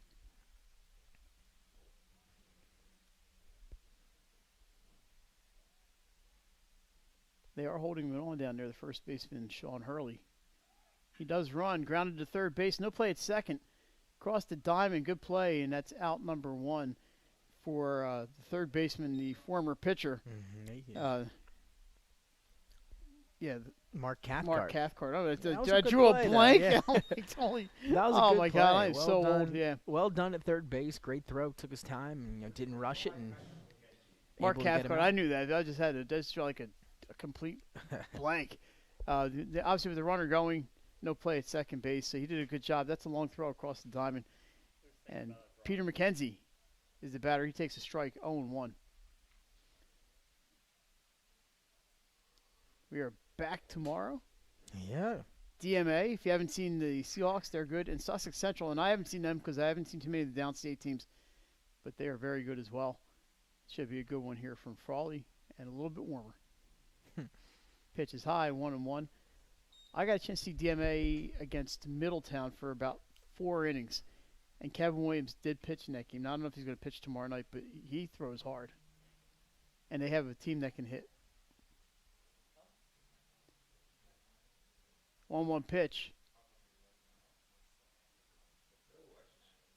Inside, it's 2-1. Yeah, just missing on some of these is Grigo. I got to tell you, my cousin Zach Sophie, who plays for Middletown, did hit a home run off Kevin Williams. But Middletown lost the game. But Zach had the home run, so I was pretty happy about that. I was down there for that. It was good. Might have been top play. No, we didn't get it recorded. I didn't get it on video. I was sitting with Zach's dad, my cousin Mark, and we were yap, and we both were recording. And he hit an opposite field home run. We were sitting right behind the plate. We couldn't get it at Newark National. Newark National, my old stomping ground. Counts 2-2 on Mckenzie. Sends into left field. That's going to drop for a hit just inside the line. It's going to go down and be played out there. We're going to drive in a run as Huxtable scores an RBI double for Mckenzie, Patrick Mckenzie, and it's a 4-0 lead as he just served that right down the left field line, and not much that the left fielder Hassan Turner could do out there. Now, very well hit ball, and again, once you get to this heart of the order for Friends, they can all hit like that. They're doing some damage tonight. Yes, they are. And now Silverglead, same thing for him. He's going to come up here looking to add on. First pitch taken for a ball.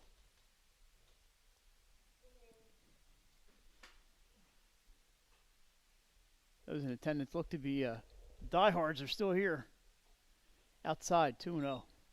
I think some people have moved up to the concourse to try to get away from any wind. Yep, you see that. We saw that in our 3:30 first pitch game as well. It is a cold one.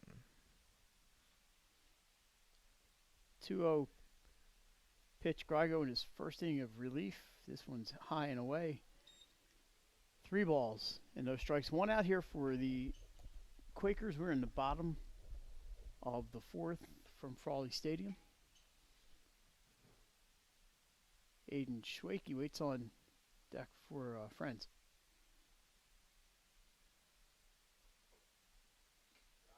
Good pitch on the corner. Gets strike 1. I think Silverglead probably had a green light if he had something he really liked, but that was on the corner. If he had gotten something up a little bit or out over the plate, I think he would have taken a hack. Like that one. It's right back at us. Full count, 3-2. Yeah, he wanted that one. Able to extend his arms a little bit on that pitch. Friends, we mentioned traveling to Ritchie Elementary School on Saturday. They'll play Conrad. Ritchie Elementary, how about that? Yeah, that's where Conrad's field is now. Yep. Half a swing, and they're going to say it's ball 4. Play at third base. Heads up play down there by Mckenzie as that ball bounced away from the catcher, Tiberian. It's going to be first and third on the walk. The umpire pointed the first immediately. So with 1 out and 2 on, it'll be Aiden Schwakey followed by Jason Hughes. And now I guess that was an appeal. Well, now. Well, here comes William Penn, coach. Yeah, well, originally we thought it was a walk. I thought he did call a walk immediately. He pointed the first. And yeah, you're going to see. I don't know. Now, who doesn't want the umpires mic'd? Come on, man. Yeah, right? We can hear what's going on. The umpires. Yeah, I'm not sure how my grandfather would feel. So now they're going to get together and discuss it. When I umpire, it's the little kids. Yeah. With usually the girl softball, and they're like, I'm sorry, that's 3 strikes, and the girls go, okay. So, I mean, when I saw it in real time, I might have thought he went on the swing. I did. Now, maybe he pointed first looking for an appeal, but I thought he pointed first because it was a walk. And the base umpire was not at first base anyway. He was out at second where he should be positioned. I see Huxtable out there trying to Get to the bottom of it. So looks like the batter is Schwakey. So apparently he.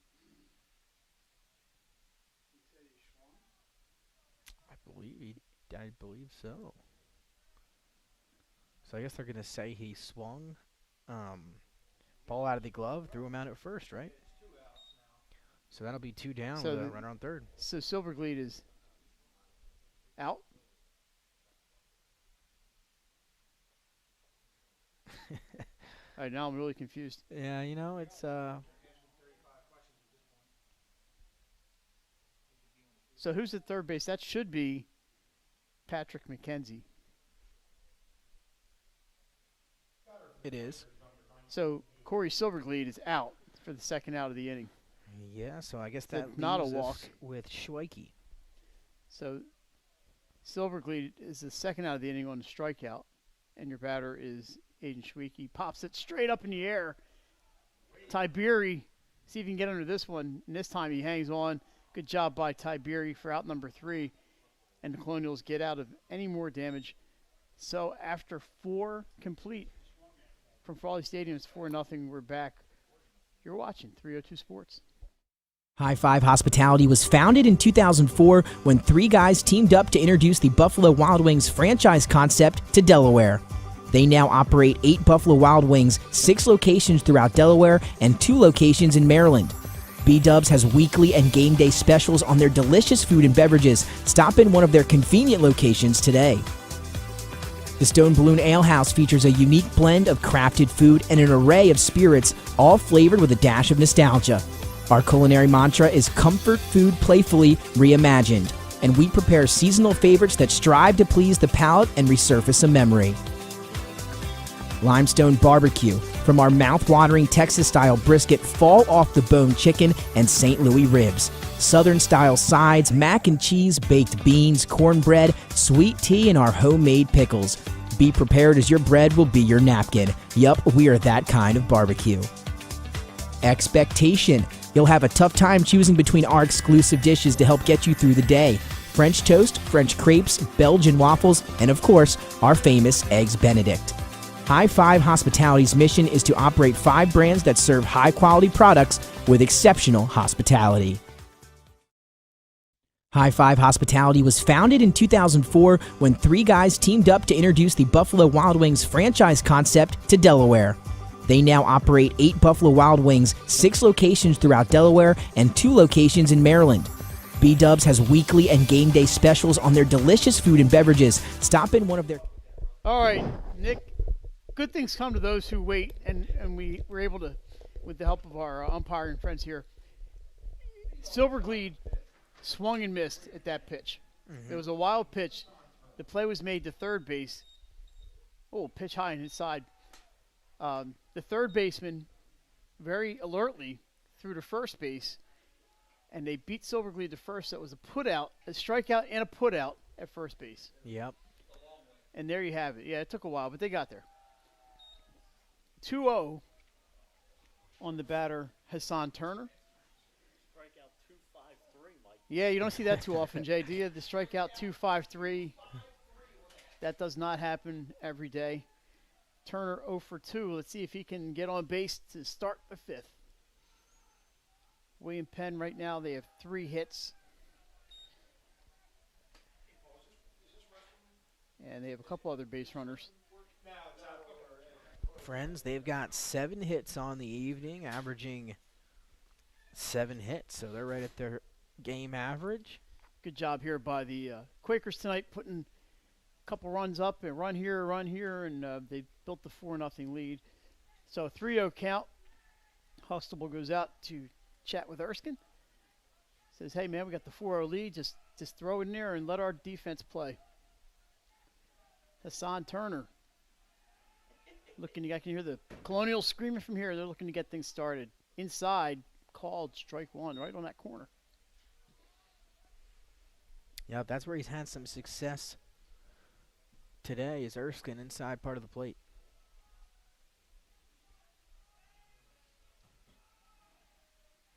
Three-one. That's high. Ball forward. That's a good bat flip there by Turner. He gets it right back to they're the batter excited to circle. get that, to get some runs, get the sitting started. As you mentioned, they're looking for a rally. Some kids just kind of toss it 2 feet in the wrong direction, but he had it right there.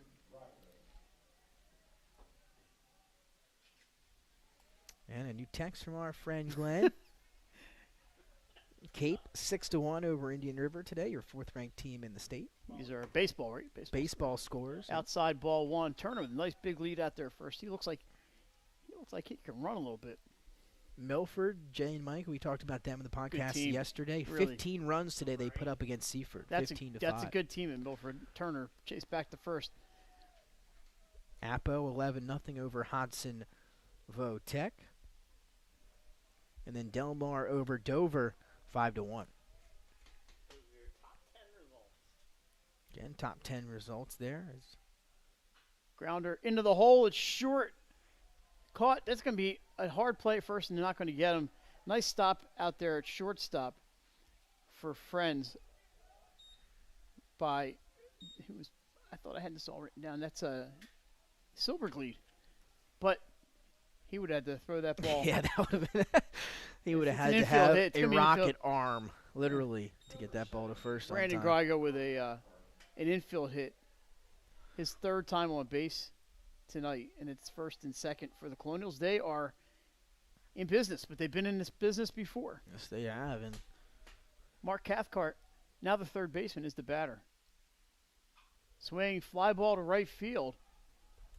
Mckenzie going to come over Mckenzie, on it and he hangs makes on. the catch. Runners are both going to tag. And I would not be surprised to see an appeal here See if he left by early. Friends to see if they left early. But right now it's 2nd and 3rd. And they look the second baseman's already talking to Mckenzie about whether to appeal to first base. We'll see what the call is. It looks like they're just going to let him go. Yeah, I guess they're going to let him That's all we would need tonight. I thought they left on time. go. Our rules analyst, Jason Winchell, says they left on time. Yeah, It's you good to have hardly an ever extra set of eyes and ears. up hardly here. ever see that appeal work. But Yeah. all right, 2nd and 3rd, 1 out. Strike 1 called on Sean Hurley, the first baseman. Hurley is 0 for 2. He did reach on a fielder's choice in the 3rd inning. We are in the 5th here at Frawley Stadium. 4-0 Quakers. 0-1 pitch. Fouled. Is it going to stay in May play? stay in play. Mckenzie looking. Oh. Runs out of room. Just out of play. Into the dugout. Yep. Into where the camera would be, right? Is that, I don't know. Is that where Is Mama that where keeps it the is? Thin Mints? No, we haven't seen one of those in a while. Maybe lacrosse. Maybe if we get some lacrosse matchups here. We're gonna give a shout out to Jason's cousin, Nick Winchell.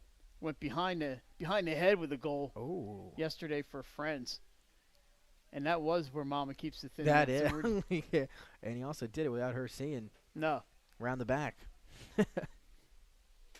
All right, 0-2 count. So Erskine out to a 2-strike advantage here.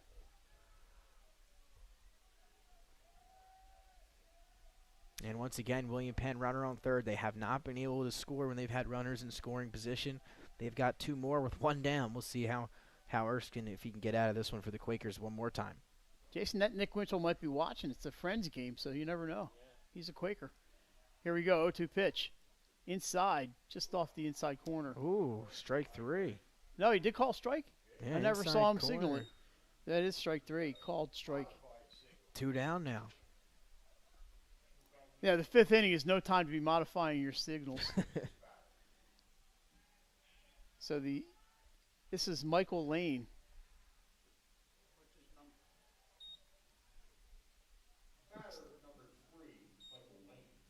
Three. I looked at it. I couldn't. The 7's already on base. I was like, that's not 7.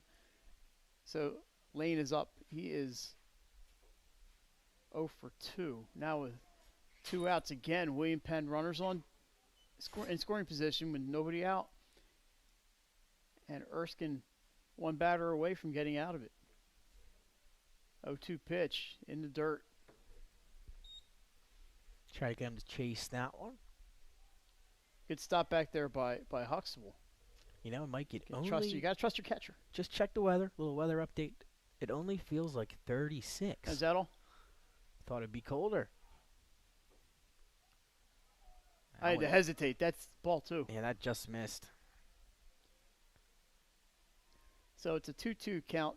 If Lane were to reach, Colton Long would be your batter. Look at that lead out there at second base. Curveball, strike 3 Wow, how about called. that pitch from Erskine? Erskine gets out of trouble, and William Penn leaves 2 more on base.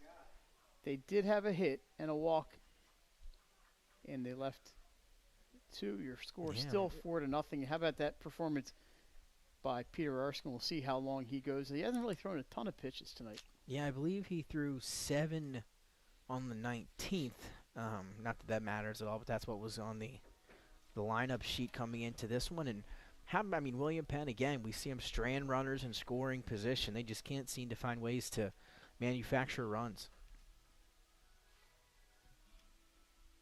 Oh, sorry, I needed to wet my whistle.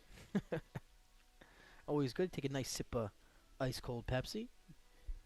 It'd be ice colder if I put it out the window. All right, Nick, do you know the music? This is more like my time. This would be Dire Straits. Dire Straits. Only Dire a couple Straits. songs I know from them. Sultans Souls of of Swing. Swing, yeah. Oh, this is the walk of life, man. This is good stuff from Brothers in Arms from '85. 85. Money That's for prime Nothing? year for me. Remember that song, Money for Nothing? Chicks for Free? Sting sings in that song. It was a great song. Mark Knopfler, one of the best guitarists ever for Dire I could Straits. take a trip back to 1985. It's Mark Knopfler singing in this. All right, we move to the bottom of the 5th as Mike Lang's 80s musical knowledge hour comes to an end. Yeah. I tell you what, man, I love the 80s. I wish I could live in the 80s. If I They could go were- back in time. That was just a fun live for a decade, man. year. Let me tell you. Here's Nick, got the window closed. He's going to defrost, and then he's going to go in and frost again. So Yeah. the leadoff hitter is going to be Jason Hughes for the Quakers. Are you going to stay there? Well, Nick, if you were wondering, Mike, Nick, and Jay, Sixers cut it to 11. Okie dokie. But the real game is here at Frawley Stadium. The Quakers up 4-0, looking to rebound after 3 straight losses, and they're on the right track here tonight. Strike 1 to Hughes. He's been on base twice. He's got a hit, and he was hit by a pitch. Swings and sends it down the left field line, off the wall and into left field.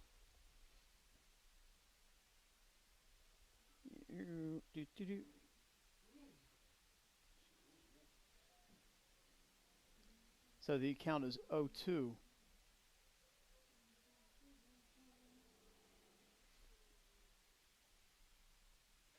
And there it is, grounded to second base, kind of reached out there and got it. It's going to be a tough play, and he's going to be safe at first, and he's going to stay at first. So Hughes reaches. How will they score it? How? And the freshman with a hit there. That's going to be a base hit. He may have beaten that out anyway. Yeah, I'll tell you, he showed off some wheels on that one. He was hustling down that first baseline. Yeah, Caleb Riley did about all he could do out there, and that'll bring Osi Chukwuocha to the plate. Osi is 0 for 1 with a sacrifice. Oh, I think he bunted at that ball, and they're going to call strike. Looked like he may have taken it off a. Yeah, Well, if he had gotten hit in the fingers, he wouldn't be standing there like that right now. It's a bad day to get hit in the fingers. Yeah, well, it's always a bad day to get hit in the fingers, I think, but yeah, especially in this kind of cold. Another win in softball for Sussex Academy today. They beat Delmarva Christian 3-2. Close one down there in Georgetown. Strike called. It's 0-2. Sussex Central, another win. William Penn softball winner today over St. George's. I think Glenn sent all those scores. Pitch is just outside and a little high, 1-2. DMA gets the win. And we mentioned the Smyrna game against Sussex Tech. They went 9 innings. Jason mentioned St. Mark's 5, St. Elizabeth 0. That sounds like a pretty good game for St. E's today, doesn't it? And Middletown defeats Concord 5-2. 1-2 pitch on the way. Swing and a miss. Yeah, fooled him with that one. Great pitch. One out. Yeah, Drago. he didn't look comfortable at all on that swing. That's out number 1. That'll bring up Aristotle Mckenzie, the right fielder, with 1 out here in the bottom of the 5th. The runner at first is Jason Hughes. Good pitch there. Yeah. Strike 1.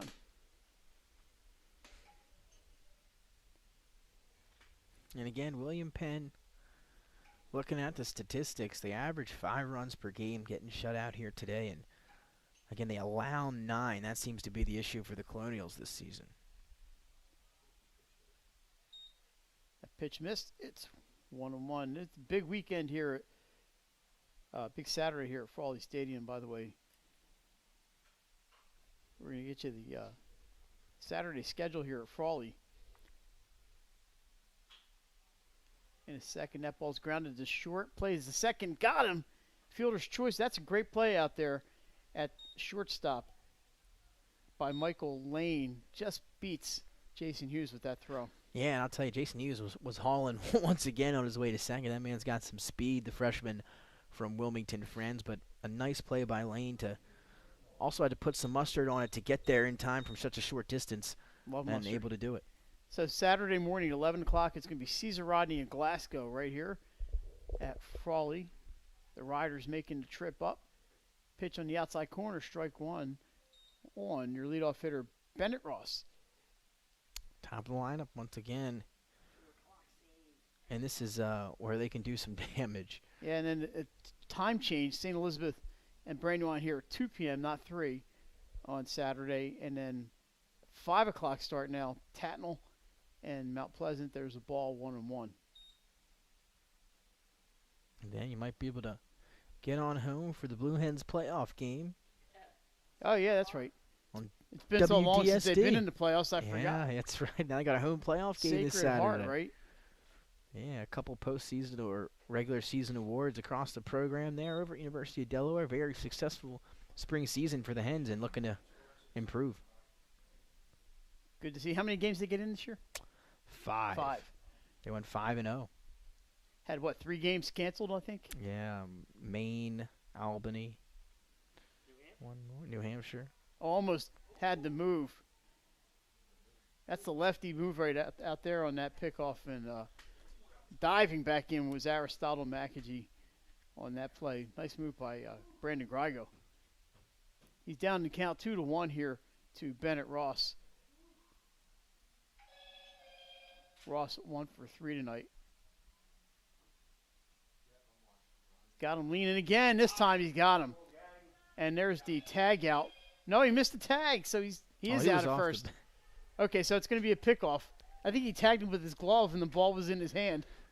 But he got the ball to first base, and that's going to do it for the Colonials. For Friends here in the 5th. No runs. They leave a hitter. We're back with the 6th inning. You're watching high school baseball on 302 Sports. Your home, your community. It's not just where you live, it's where you belong. At Dover Federal Credit Union, we understand what it means to be local. We started here, and we're not going anywhere. We're as local as it gets, and we like it that way. We're not just a financial institution. We are the local credit union that you can trust. Local people, local decisions.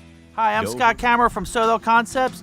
Soto Concepts is an award-winning restaurant group with 12 locations in beautiful coastal Delaware. Come check us out. At Soto Concepts, we believe in cooking beautiful, simple food, developing the people we work with, and making the world a better place. Come visit us this fall for our great off-season specials, like half-price entree night and crab cake night. With 12 locations on the culinary coast from Lewis, Delaware to Fenwick Island, we have something for everyone. See you soon. Hi, I'm Scott Kammerer from Soto Concepts. Soto Concepts is an award-winning restaurant group with 12 locations in beautiful coastal Delaware. Come check us out. At Soto Concepts, we believe in cooking beautiful, simple food, developing the people we work with, and making the world a better place. Come visit us this fall for our great off-season specials, like half-price entree night and crab cake night. With 12 locations on the culinary coast from Lewis, Delaware to Fenwick Island, we have something for everyone. See you soon. Hi, I'm Scott Kammerer from Soto Concepts. Soto Concepts is an award-winning restaurant group with 12 locations in beautiful coastal Delaware. Come check us out. At Soto Concepts, we believe in cooking beautiful, simple food, developing the people we work with, and making the world a better place. Come visit us this fall for our great off-season specials, like half-price entree night and crab cake night, with 12 locations on the culinary coast from Lewis, Delaware to Fenwick. All right, Nick, musical trivia. We know who this one was. You know, we don't want to. Who is Neil Diamond? Who is Neil Diamond? We can't sing it though. We don't want any. Copyright. We don't want to lose all. No, yeah. we don't want to lose all our viewers. Oh, well, that too. As we move to the 6th inning here at Frawley. So when Friends bats, it's going to be Bennett Ross leading off the bottom of the 6th. He was the man up when the pickoff occurred, and we have a coach standing at home plate on his. He's just on his way down to first base, talking to his batter, and that batter is Colton Long. No, pinch hitter Nick, number 15, Trent Lukowski. We saw him pinch run earlier in the game. He's going to pinch hit here for Colton Long.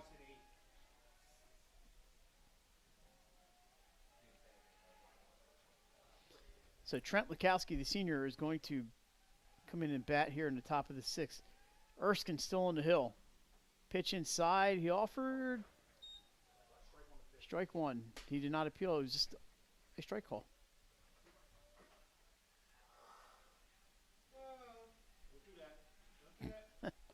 Not allowed. Howling low. Yep, 1-1.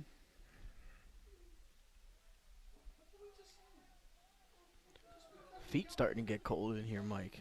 What's up with that? Yeah, I wouldn't think I would need my big thermal socks in this time of April, but I don't live in Western New York anymore. Yeah, what a travesty. That was a swing and a miss. That's strike two. Yeah. That's what we need. Some golf weather here. And right down the middle, strike three called.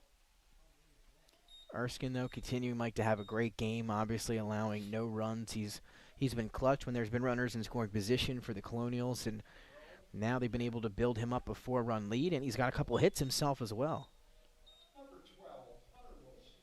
Hunter Wilson, the batter. And he takes, I think that was ball one. Yep. Wilson playing third base tonight. It reminds me of in my junior year at St. Bonaventure. That's a strike. I was out playing golf during exam week because, obviously, I wasn't that interested in the exams. Out playing golf, and I had to come home for a funeral. Oh, sorry to hear that. Yeah, and I get home, and it's ball's fouled straight back. My wife, when we weren't married, I remember calling her, and she said, probably a good thing you're not here. This is the first week of May. Because we've got 9 inches of snow on the ground. Oh, my God. I said, it's 72 here, so. Sounds absolutely curveball, swing and a terrible. miss. He's going to have to play him at first. Ooh, nice scoop down there by Mckenzie, and that's out number 2. So I had one exam left to go. My professor, I remember calling, it was a small school. I called my professor at his house.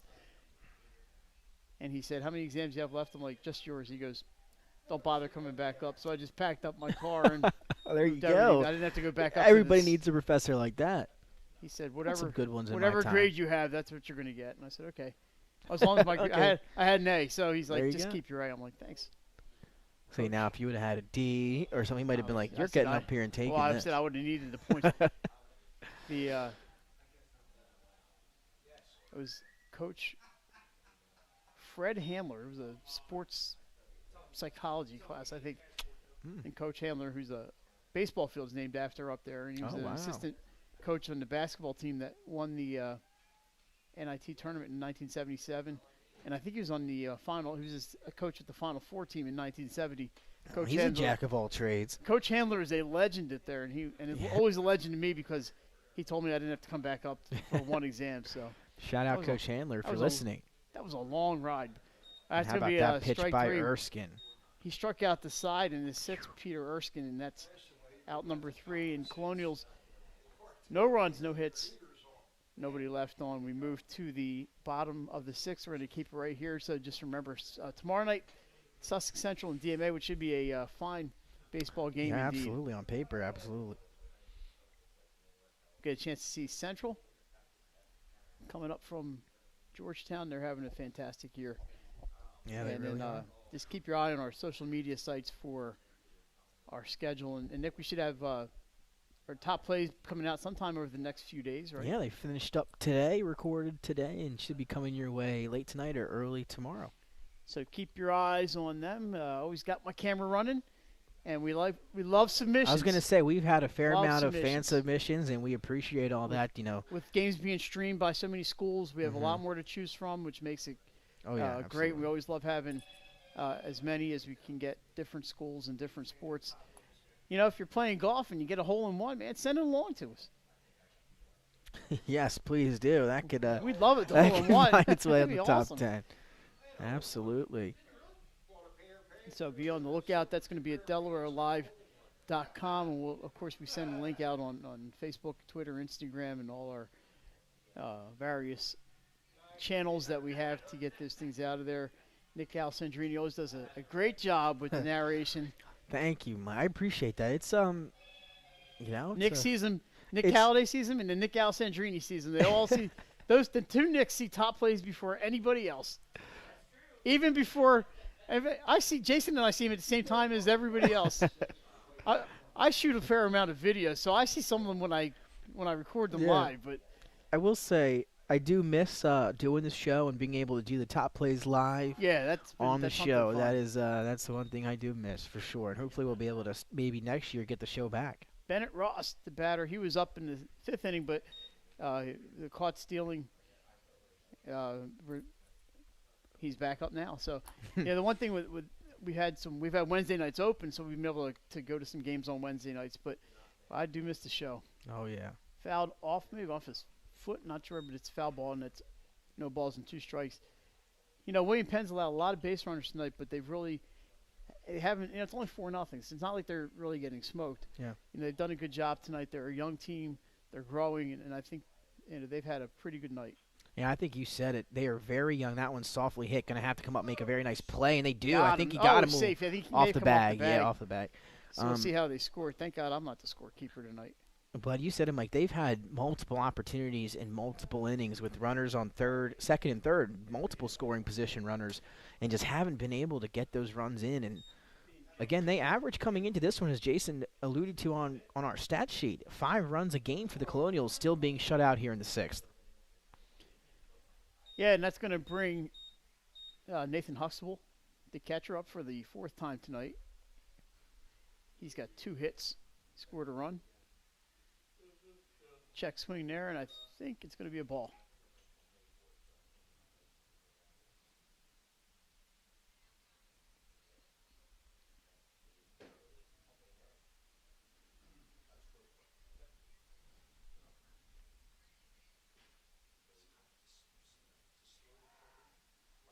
Another pickoff. Greiger's got a pretty good move over there to first. And Lefty.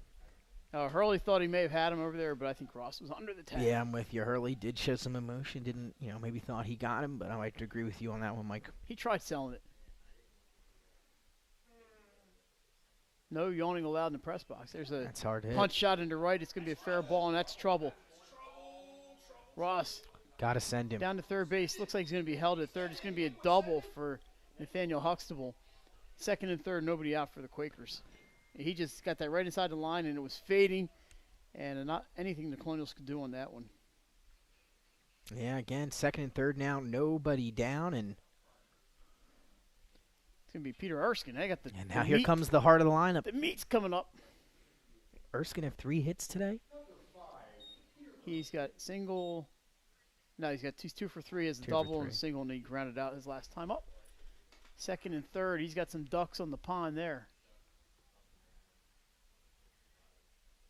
Takes a strike. 0-1. Again, looked like Mckenzie he on wanted on that deck. one. Those first pitches, he's done that almost every at bat on the first pitch.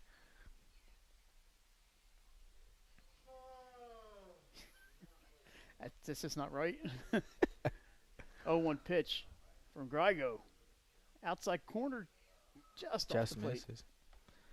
Very nonchalant with the calls behind the plate, so you never get a strike or a ball, but This been is, consistent. nah, and, nah. Special shout out to our umpires here for our first and second game. They've been good, and they've been tasked with some very Yeah, controversial it's calls. been some strange stuff tonight, but Yeah. they have done a good job. Yeah, absolutely. And That again, one out misses there, just outside. It's 2-1. out there and umping in the cold tonight.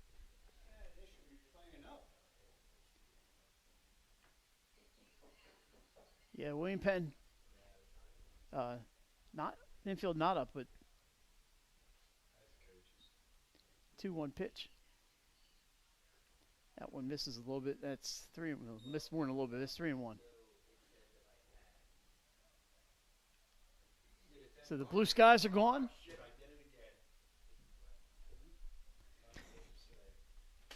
Nice chilly evening. Yep, you can. Nice February night out there. Gets the strike on that one. It's 3-2. Patrick Mckenzie waits on deck, and then Corey Silverglead. So they got some sticks coming up. Yes, they do. And looking to add on here, add some extra insurance runs before they head to the 7th inning. Inside ball 4, and the bases are loaded. And they're loaded for cleanup. Yeah. For cleanup hitter, that's Patrick Mckenzie. Lefty on lefty. We'll see what happens here. Mckenzie has walked. He had the old 5-1-4 put out. Well, he walked again on that one, then he doubled the last time with the run batted in. He's been on base all 3 times tonight. And you know he's looking out there looking to drive. Oh, yeah, absolutely. Takes that pitch on the outside corner. Good pitch by Grigo. Not anything Mckenzie could do with that one. It's 0-1. Thanks for joining us tonight on a Thursday evening, watching Wilmington Friends and William Penn.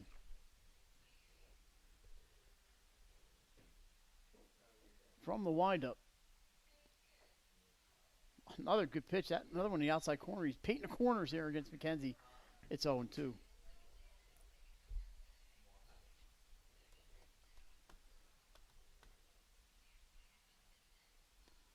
See if you can stick another one out there. That's where he's heading. Oh, it just fouled off. Staying alive? That was a defensive swing. Yep.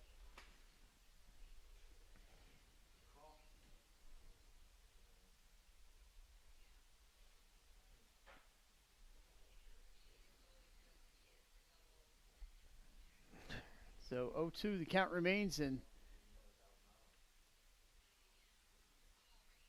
here goes Grigo's pitch. Sent in the left drove that field. Is that one. going to be fair? It's a fair ball down the line all the way to the corner. 1 run's home. Here comes 2. Third run rounds. That's Mackenzie's all going the to way try in the for corner. third. They got to play at third base, and he's out at third, but a 3-run double for Patrick Mckenzie. That makes it 7-0 Quakers. Nick, we said he was looking for something to drive, and he didn't really drive that, but he hit it where it was pitched. Yeah, it took him opposite field right down that line. Yeah, we said it at the same time, actually. 3 RBIs. It's a 4 RBI night for Mckenzie as all 3 runs come home. And he was dead meat at third base, but so nobody on base, just 1 out now. Score that one with 7-5, and what's called 7-5, sure. Meeting at the mound. Looks like Grigo might be done. As Hurley heads into the mound, turns around, and comes right back out. I thought he was getting a different glove. Oh, he had a first baseman's mitt, so he did go in to get a regular glove, and looks like Sean Hurley is going to come in to pitch. So 3 more come around on that. Should we take a break? Yeah, well, you know what? Good idea. Our producer said no. We got rejected. That's what happens once you get to 9 o'clock p.m. Eastern Time. Yeah, and you know what? We'll take a quick 30-second break, but we will leave the visuals for you guys at home.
There's the answer. I didn't know. I was like, I need to get back there. And welcome back live inside Delaware Live Sports. Mike Lang and Nick Alessandrini. Pitching change here at Frawley Stadium. 7-0. Friends leads. Oh, it's cold out there. Sean Hurley in the pitch for the Colonials.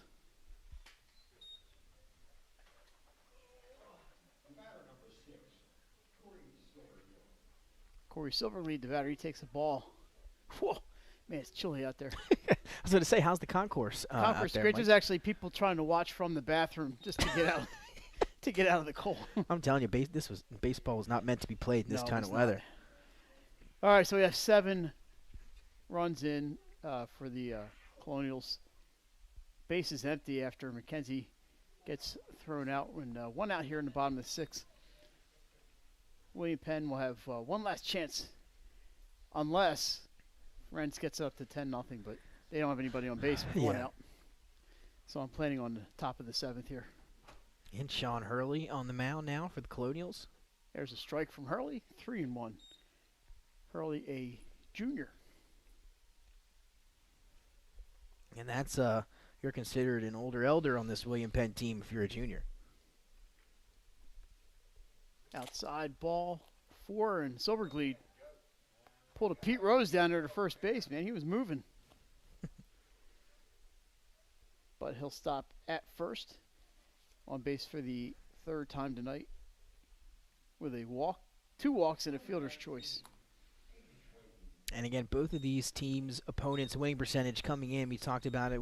Quakers 4-4, William Penn 2-5. Their opponent winning percentage both over 60%. So tough schedules for both of these teams, and need to pick up wins where they can get them. Grounded to third base. Oh, under the glove of third baseman. Silverglead's going to stop at second on the error. Just lifted his glove up a second too early, and happens to all of us. That's why I didn't play second. I didn't play third base. I played second to avoid the hot corner. I did play a little bit of third base. Played a little bit of third, mostly second, and then I played some outfield. The 1 year I caught. I don't know what I was thinking. Any hard collisions at the plate? No, but I was 15, so my knees were okay then. Did they have those protectors back then where you can sit nicely on the on the Yeah, catches? it's called cartilage. Those little pads. I used to Yeah. hate catching without those. Timeout called. The batter is Jason Hughes. Yeah, the speedster who beat that ground ball to short out. Hughes been on Ronald base Acuna. 3 times tonight. He scored a run. He's got 2 singles, and he was also hit by a pitch. Yeah, great game tonight for the freshman. 2 Quakers out there. That's going to be ball 2-0.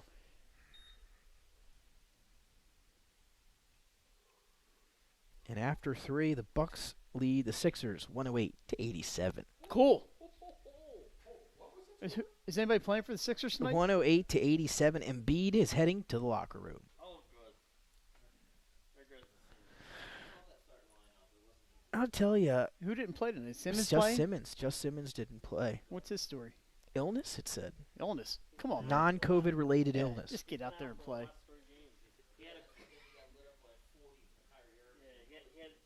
Hey, -2 in the box score, all right? Strike called on the outside corner. That's what he said after 2-1. the game. So, yeah, 7-0. Friends out in front, Mike. Give us a little time to talk a little Sixer basketball. Yeah. Except tonight you don't want to talk Sixer basketball. They're down 20 going into the 4th. Yeah, maybe Back-to-backs, though. with Marcus Milwaukee. Johnson back playing for the Bucks, and what's going on here? Ground ball to shortstop. It's going to be a tough play. They get one at second, and fielder's choice. Hughes safe at first. Good play out there in the field by the Colonials, and the shortstop Michael Lane. That was a slow hit ball, but he got the second out of the inning at second base. So we will say goodbye to Aiden Schwakey. Runners now at first and third for Osi Chukwuocha. Yeah, good guys approaching I it. think I met his dad last year or the year before. He sends a weak pop up right to the pitcher's mound. Oh, Hurley able got to it. make the catch. Ball looked like it was ready to roll Yes, out, it but that's did. going to do it. It's going to be the third out of the inning. 3 runs on the big hit, the bases clearing double by Mckenzie, and it's 7-0 Quakers after 6. We're back for the 7th inning. You're watching high school baseball on 302 Sports. Painting.com for information or coupons to help with your next job. Paint Doctor, making house calls for your sick walls. Richard C. Edwards Jr., the owner of Paint Doctor, started it all in 2002. Paint Doctor prides itself on its personal yet professional approach to working with customers and holds itself to the highest standards with all projects. The Paint Doctor staff follows one main objective when performing our services. Customers and their homes are treated with the utmost respect. Our workmanship and quality of personnel is demanded at every step of the project. We treat your home as we would expect someone to treat ours. Preparation before painting is paramount. Just open the door and we will handle the rest. Paint Doctor also believes in a strong community involvement as well by supporting several local sporting teams, leagues, and schools. Paint Doctor services include interior and exterior painting as well as carpentry. Please visit our website at paintdoctorpainting.com for information or coupons to help with your next job.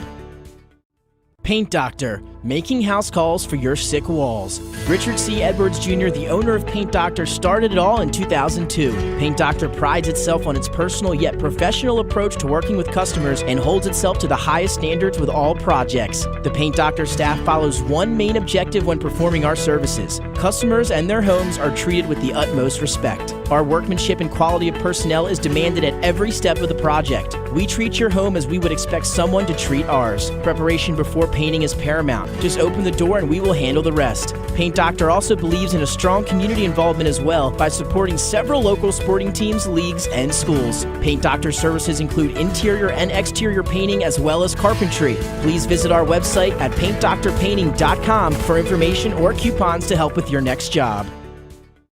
Paint Doctor, making house calls for your sick walls. All right, back. It's party in the USA here at Frawley Stadium. Party in the press box.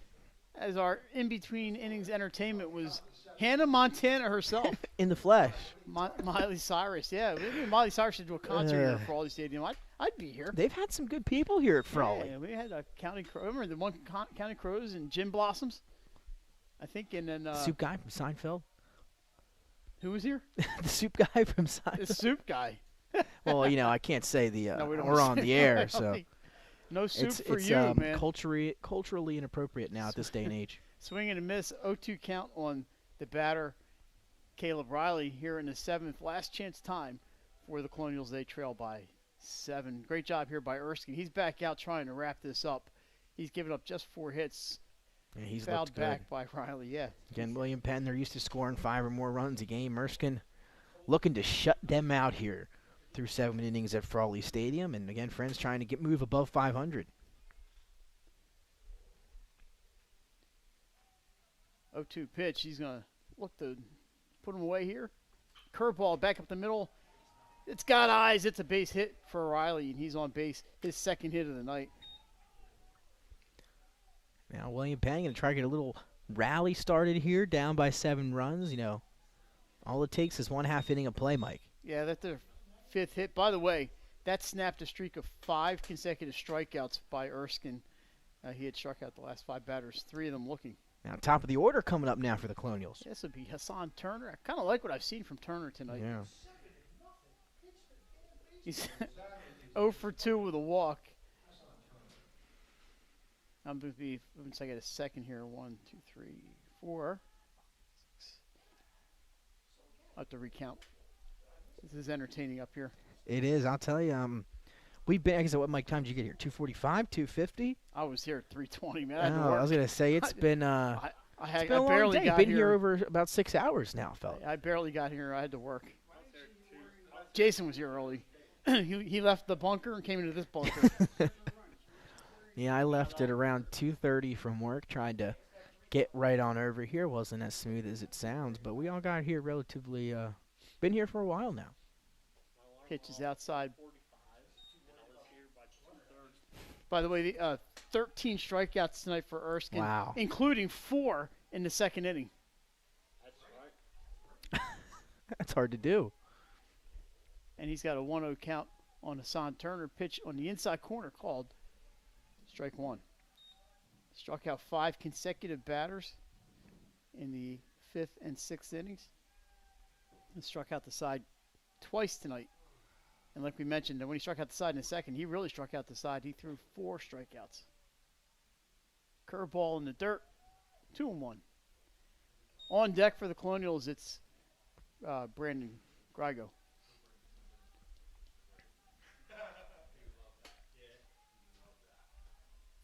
William Penn back in action on Saturday at home. They will have Salesianum on Basin Road there in Newcastle, and Friends will be at Ritchie Elementary School, the home of the Conrad Red Wolves. Outside corner, 2-2.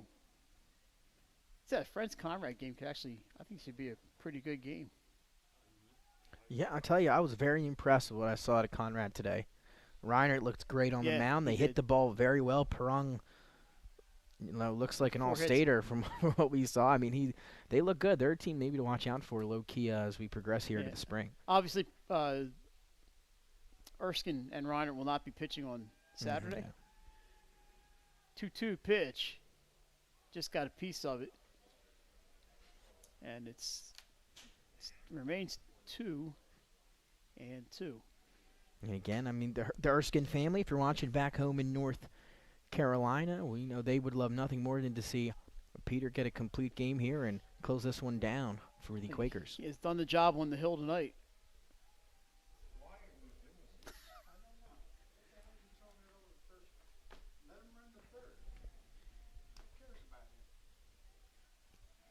And the game started a bit late, right about 6:50. 6:55, yeah, I believe. 6:55, so only 2 hours and 15 minutes. Ground ball.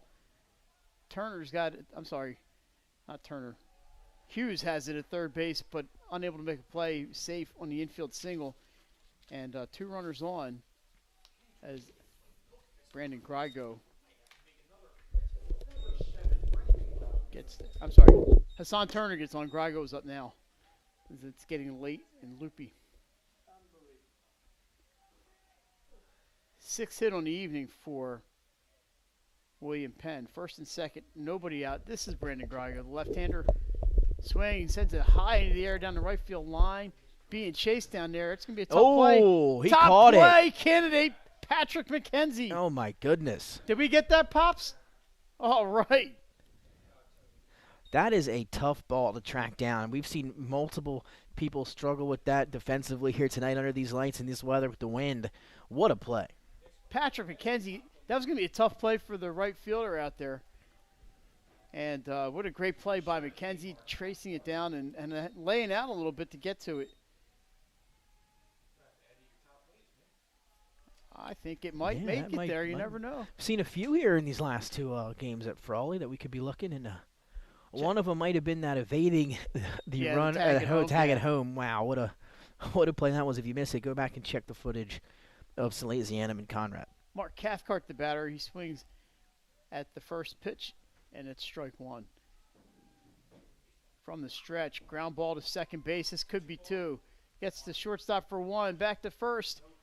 Pulls him off the bag just a little bit, so they get the out at second base for out number 2. Fielder's choice for Cathcart. He's on base for the second time tonight.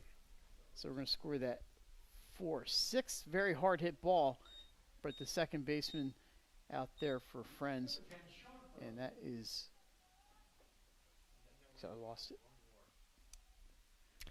So that'll bring up, But I it's 2 outs. believe, Hurley. This is Sean Hurley. And again, if you're William Penn here now, once again, you got a runner at third base. Something they have not been able to do all game long is get that runner from third home. Yeah. And again, it would avoid a shutout. I mean, even if it's just for morale in the locker room, just to not get shut out, you want to try to get a run here if you're William Penn. Here we go. Runners off. They're not going to throw to second base, and that's strike 1. And again, if you're Erskine and Friends, again, don't worry about runners. Don't worry about anybody on the bases. Focus on the hitter at the plate and get this win if you're Friends. Nick and I are going to name the High Five Hospitality Player of the game right after this one. I'm thinking players of the game here, but I've got one. I think you probably know. Yeah. I'm going to go with the obvious one, I think. But definitely could give 2. Yeah, it's a cold night. We'll go 2. Curveball just missed 2-1. Runners now at second and third. Probably a defensive indifference, but I'm going to give him the stolen base because I'm a nice guy.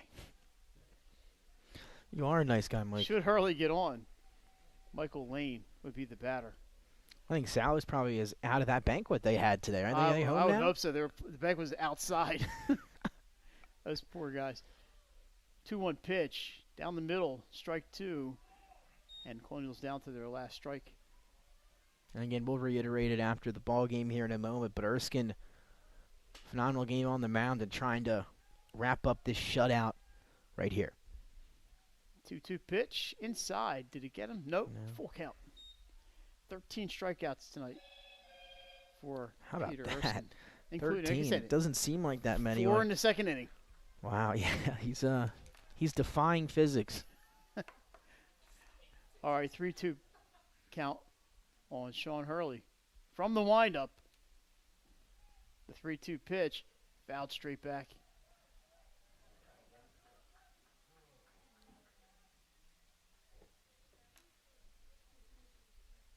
They're keeping these guys busy here. The game tomorrow night, 3 games on Saturday. Yeah, I mean, who wouldn't, like I said, love coming to Frawley? Who wouldn't want to play here? Again, the 3-2 pitch. That's got it. Ball, I think he pointed first. Ball 4. That was close. I wasn't sure if he was going to get the strike call or point to first, but it was a point to first. And a meeting at the mound, I don't know what his pitch count is. Wouldn't that be something if that was his last batter? Hey, Mike, Thomas today for St. Mark's for 6 no-hitter of the season, striking out 20. So just a update from, and we're going to have a new pitcher coming in for Friends with 1 out to go here. He must have hit his pitch count. Yes. Jason mentioning Riley Thomas, Oh, the yeah. sophomore at St. Mark's. Unfortunately, missed her freshman year last year, but as did everybody. Riley Thomas threw her 6th no-hitter of the season today against St. Elizabeth's at Canby Park. Oof. Spartans win 5-0, 20 strikeouts for Riley, and she's something else. I've seen her pitch in St. Mark's on the rebound this year in softball. Right, I was after going to say, it's been a while. 2-17 season Right? 2 years ago. I mean, I can't tell you, even when I was at high school at St. Mark's, I don't think the softball program was ever, as successful as it has been as of late. Aiden Schwakey, by the way, is going to come in and try to get the last out. 21 outs. Looks like 20 of them were strikeouts. is that Silverglead has moved to first base, and they've made a couple defensive switches out there. But Riley Thomas threw a perfect game earlier this week and a Yeah, I no-hitter saw. today against the Vikings. Perfect game. Yeah, you love She to has see 3 that. perfect games out of the 6 no-hitters, and good. And the Spartans, by the way, they got a uniform with green pants, the white shirts and green pants. They look sharp, I'm sharp. telling you, gotta like it. St. Mark's on the rise. Well, I did the road game in Archmond. They were like pants. The coach at St. Mark's is John Thomas. It's Riley's dad. Oh, how about that? Well, there you go. But good to see the Spartans back competitive. Yeah, in absolutely. Like I softball. said, I can't even. I mean, even more than competitive this year. But the last time they've had success like that, couldn't even tell you. Probably before you were there. Yeah, before I was there, I would have to say don't want to say mediocre, and maybe even a little bit, riding that line. But I will say this: I was at the St. Elizabeth St. Mark's game down at St. Mark's, the first game of the season, and for St. Mark's, they're saying he needs to hold them to 5 runs. They Yeah. must have done something well, and That's that true. speaks well of the Vikings. But Riley Thomas is something special, having an Yeah. outstanding season. A lot of good pitchers. Jess Walter, we've seen her from Yeah. Caravel. Mm-hmm. Peyton Dixon, Grayson Frost, Oof, Madge wow, Layfield yeah. down at Central. I mean, we talked We about haven't the seen Madge podcast Layfield, but I'd love to see her yesterday. pitch. But softball could be. There are so many talented teams with so many talented pitchers on different teams. Like, it could go either way. Then in softball and then baseball, the same thing. It's wide open. There's no team I would say that is, a team better, head and shoulders better than the other teams. All right, here we go. Bases loaded for Michael Lane. Aiden Schweke comes in to try to close this one out. Number 19 for the Quakers. Peter Erskine, a fantastic night. Just ran out of pitches. Yeah, you mentioned it. 13 Ks And no runs. There's a That's rip gonna in the score left field. It's one. going to score at least Well, one. I jinxed the Erskine. They're That's gonna going to be send him. charged to him. We're going to have a play at the plate. No, they cut it. And that's a 2-run single for Michael Lane. It's 7-2. William Penn, you mentioned it, Nick, on the board, and that's got to make him feel pretty good. Yeah, you don't want to come to Frawley, get shut out 7-0. Now you see him getting a little bit of a rally going here in the 7th inning. They put 2 runs on the board. Obviously, can try to still continue to do some more of that, but I believe those runs will be charged to Erskine. Yep. And he's ruins still his shutout, responsible. but a phenomenal game nonetheless. He is responsible for Sean Hurley, the guy at second base. And now your batter is number 18, Giovanni Listardo. He's going to pinch hit for for number 15, Trent Lukowski.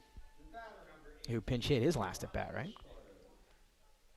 Yeah, Lukowski pinch hit, and now it's going to be Listardo. Curveball, ducks under it. Inside? Not sure how he did that, but that's some flexible back muscles right there to get low enough under that pitch. 1-0 to Giovanni Listardo, another freshman. Swing and a miss at the curveball. 1-1. Good pitch there from Schweiky. Let's see, what words do we use? Cold, chilly, brisk, unseasonably Nippy. cool. And we're going to have a pinch runner coming in at second base. I can't see the number from here. It may have been, can't be number 9 because there's no 9 on the roster. Possibly 6 or 8.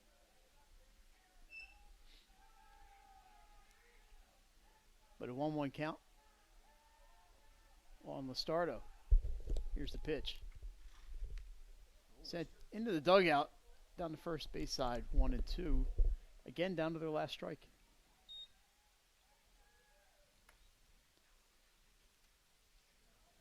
So we've had a good time bringing you some baseball this afternoon and evening, and hope you'll join us again tomorrow. Glenn Frazier will be doing the play-by-play tomorrow night. Yep.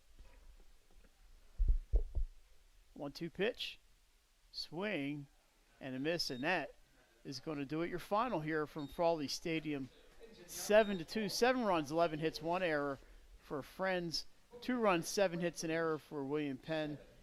Peter Erskine is the winning pitcher, and Nick, I imagine he's your player of the game. You know me too well, Mike Lang. But I'm going to go with Peter Erskine, 13 Ks over 6 2/3 he went. Yeah.